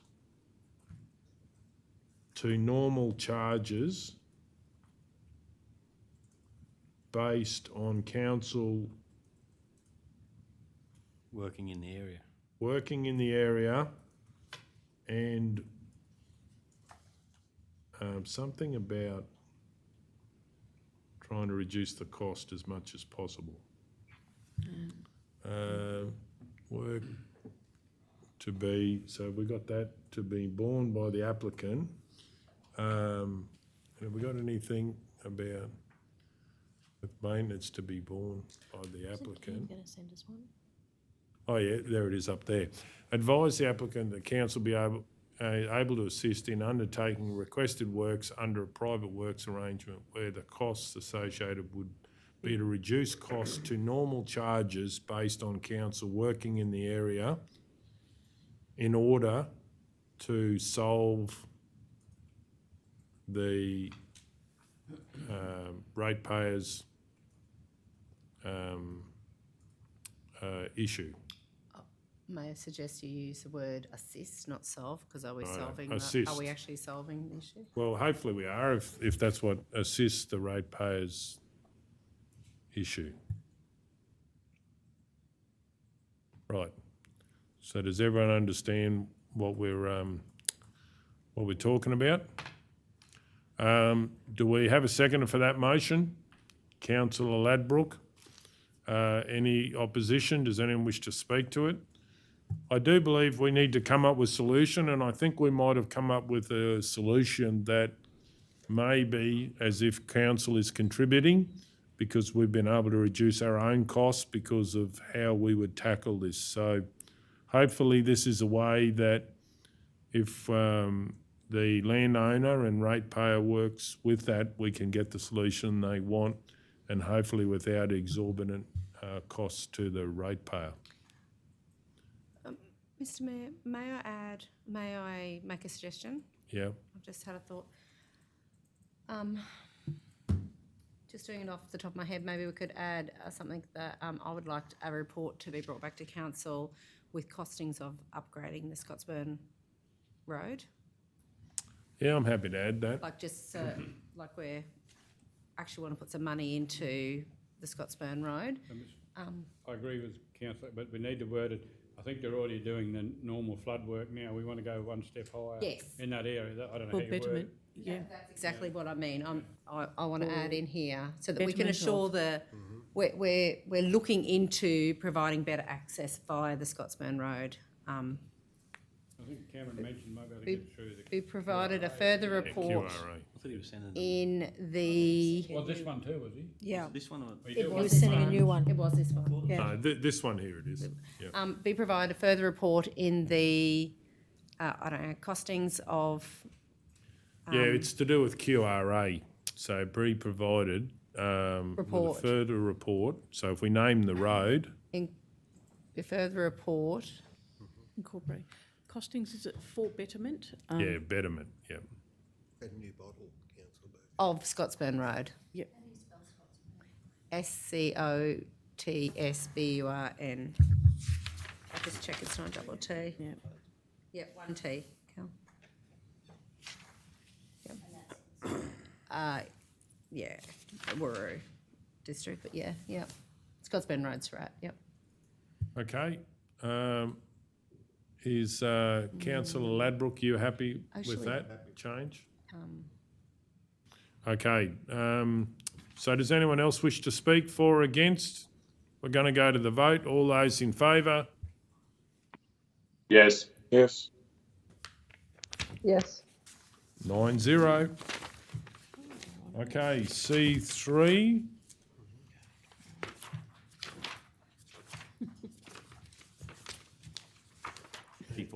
Too many photos. God. Oh, God. Keep going. Right, C3, request for addition to the road register unnamed road off Jackson Wandoan Road. Councillor McMullen. Mr Mayor, I'll move that council endorse the addition of the unnamed section of the road off Jackson Wandoan Road onto council's road register with the classification of a rural access secondary and a length of 0.544 kilometres. That was 544 kilometres. 0.544. I'll get it right yet, sorry. Easy to use Two, that. undertake community engagement with residents that directly adjoin the unnamed section of the road off Jackson-Mondown Road to gauge their input onto the potential road naming of the section of road as outlined in item 1 of this resolution. 3, be presented with a subsequent report detailing the outcome from the community engagement with the residents with the view of formally naming and adding this section of road to the road register. Okay, do we have a seconder? Councillor Guthrie, any opposition? Does anyone wish to speak? We're going to go to the vote. All those in favour? Yes. Yes. Yes. 9-0. There you go. Oh, well.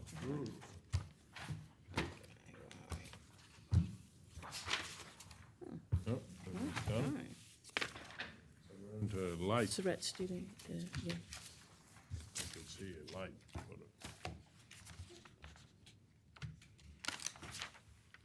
LC1, security SRAT statues. Do we have a mover? Councillor Hancock. I move that Council 1 acknowledge the amount of $15,000 approved in the 2022-23 budget to supply materials and install solar lights and CCTV over the Surat Northern and Southern Town entrance statues. 2, endorse a further $5,222.40 to complete the installation for a total amount of $20,222.40 from the WO 23549. 3, note that Council will install the poles, including soil test, foundation designs and certification as part of the approved carryover budget. Councillor Hancock, up on the screen on point 2, would you Oh, yeah, consider... thank you. Yep. Sorry, point 2, endorse a further $5,222.40 to complete the installation for a total amount of $20,222.40 from the work order 23549, subject to further investigation of the cost of a cantilever pole option. Okay, do we have a seconder? Just a quick question, Mr Mayor. Just that WO number, do we know where that's coming from? That's the allocated work order that's been for the new budgetary amount of 15,000. It'll just be perfect. Yep. increased Just another increase that. 5,000. Thank you. I'll second that. Any opposition? Does anyone wish to speak to it? Councillor Hancock. Just saying, Mr Mayor, that this will be great when it's all up and our fishermen are back on our statues, back on our rocks, and hopefully this can be a double investment for the community when the installation of the cameras go up, that it'll actually cover the both the northern and southern town entrances on the road into town and out of town as well. So I just think it'll be a double win for the community. Okay, does anyone else wish to speak? We'll go to the vote. All those in favour? Yes. Yes. Yes. Okay, 9-0. Page 8. Righto, so, Page 8. Which one? I'm sorry, Phil. That's all right. LC2, update on Muggins Lane Bridge Replacement Project. Councillor McMullen. Mr Mayor, I'd like to move that Council 1 receive and note the report by way of update to the Muggins Lane Bridge project and the fact conforming tender submissions received exceed the current project budget. 2, note that the project officers were currently engaging with Department of Agriculture and Fisheries to further explore the option to construct a new concrete culvert beside the existing Muggins Lane Bridge. 3, revisit and undertake further investigation on the possibility and potential costs to restore the existing timber bridge, with a summary of these findings to be presented to a future meeting of council. Yeah, sorry, Councillor Burkett was first. Okay, any opposition? Does anyone wish to speak to it? No. Oh, I think once we get this solved, it'll be a great asset for whether it's tourism or even just accessible access to different parts of Yulba. I think that's a long time coming for these people. Councillor Ladbroke, would you like to say No, anything? no, I'm fine. I think the more we spend on these historical bridges, the better, and it's good for the communities. Okay, does anyone else wish to speak? I'll speak. I think obviously we've got probably some shocks at what things are costing these days, and I do think that we've had a lot of community feedback about the Big Rig Bridge down there, the old main roads bridge into Roma. It has been actually, council saved money on what was estimated, and it was repaired. So looking at different options as well as restoring the existing timber bridge could be part of the future, because what we've learned is things that you think are there forever ever have a lifespan as well. So maybe we're going back to recycling and reusing. So this can be an opportunity. And talking to the residents down there, it's a landmark and it's a historical part of Yulbar and the Maranoa. So I do think that if we can find a solution like we did with our other bridge, it could be more cost effective to council and longer, lower term costs for council. So does anyone else wish to speak? Does Move wish to sum up? No, thank you, Mr. We'll go to the vote. All those in favour? Yes. Yes. Yes. 9-0. Okay, LC3, Small Museums Conference 2022. Councillor Hancock. I move that Council 1 provide 8 conference-only bursaries to the Small Museums Conference 2020, being held at Redland Museum, Brisbane, from 8th to the 9th of October, to assist local volunteers to attend. 2, allocate funds expected to be a maximum of $1,280 from Regional Arts and Cultural Materials and Services GL 2885.2001.2001. Can I just ask a question? Should please that go. be 2022? The Small Museums Conference of 2020? Good pickup, yes. Yep, Yes, through the chair. Thank you for that. Unless we've got a time machine, we can go back in time. 2020 was the last one. All due respect to museums, I don't think I'll be heading there. Okay, do we have a seconder?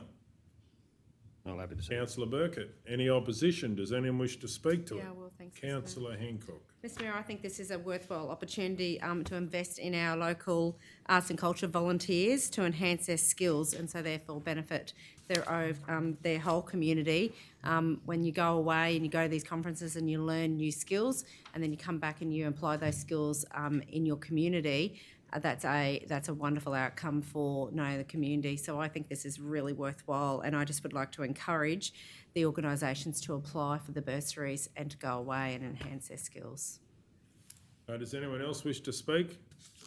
I'll certainly be supporting this motion. We've actually got some fledgling, fairly new small museums and organisations that could benefit that, as well as ones that have been going for quite some time. So I think this is a benefit all the way around, and I'm rapt that the volunteers hopefully get a chance to go. So I'm really excited about supporting this motion. Does anyone else wish to speak? Does Move wish to sum up?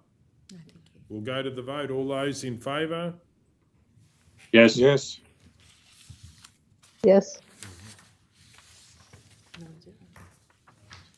That's 9-0.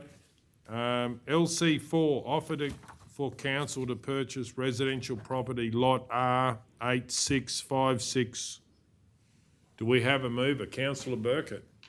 Nothing's changed, is it? Yeah. I'd like to move that Council 1 investigate the option to acquire the property through the Queensland Reconstruction Authority's voluntary home buyback program. 2, request the homeowner submit an offer for the sale for the following options. A, Lot 2 on R8656 as land and improvements. B, Lot 2 on R8656 land only. And C, part of Lot 2 on R8656, the land only associated with the stormwater asset. And 3, receive a further report for upcoming council meeting. Okay, and we've got a second, Councillor Ladbroke. Any opposition? Does anyone wish to speak to it? No, thanks. We'll go to the vote. All those in favour? Yes. Yes. Yes. 9-0. Any further business, councillors? Wish Queensland all the best, Mr Mayor. Oh, That's what, we had something there, didn't we? geez, I can't remember the first lot of minutes, I think, wasn't it? That's right, it was the special meeting, but I think Councillor Taylor, you asked something, I think, wasn't it, Councillor, that one? through the chair, I think was to capture a narrative as part of the minutes that reflected what happened during the meeting. Shutting it in.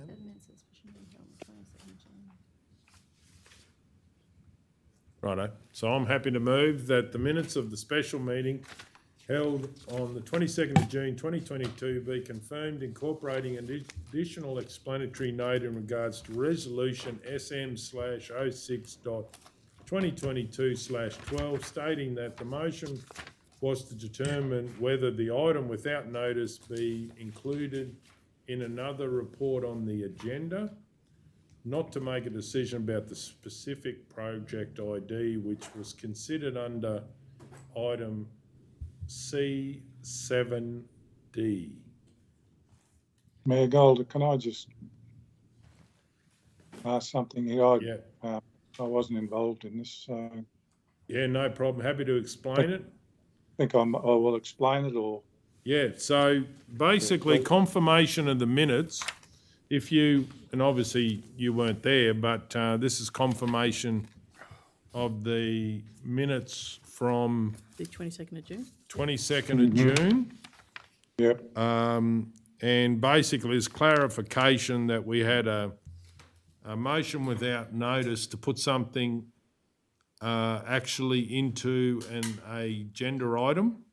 And I'm just clarifying that it wasn't a decision to approve the project or whatever because I have a conflict on the project. So it was about getting it into the agenda, and that's what this wording clarifies. yeah, And it's a bit, yeah. Yeah, and I moved moving the minutes with that explanatory note. And just double checking, Ms Mayor, when you read it out, you just said notice be included in another report on the agenda, not to make a decision. So did you want to say only or not? Yeah, on the agenda only, not to make a decision. Yeah, did I say it wrong, did I? Yeah. Right, so, okay, councillors, we're still going here. So does that clarify it for you, councillor No, Hancock? I might, my options, I think I might abstain from this one. Yeah, no, you're quite welcome to do that.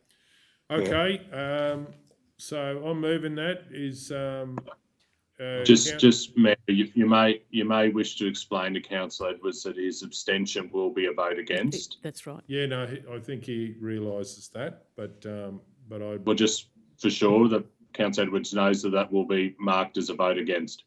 Yeah, so do you understand that, councillor? Not really, Edwards? but now. Well, it So, will be, well, CEO, you could explain Look, that. just through the chair, when you abstain from a vote, you're not participating in that vote, and it literally is recorded as being against whatever the motion is that is presented.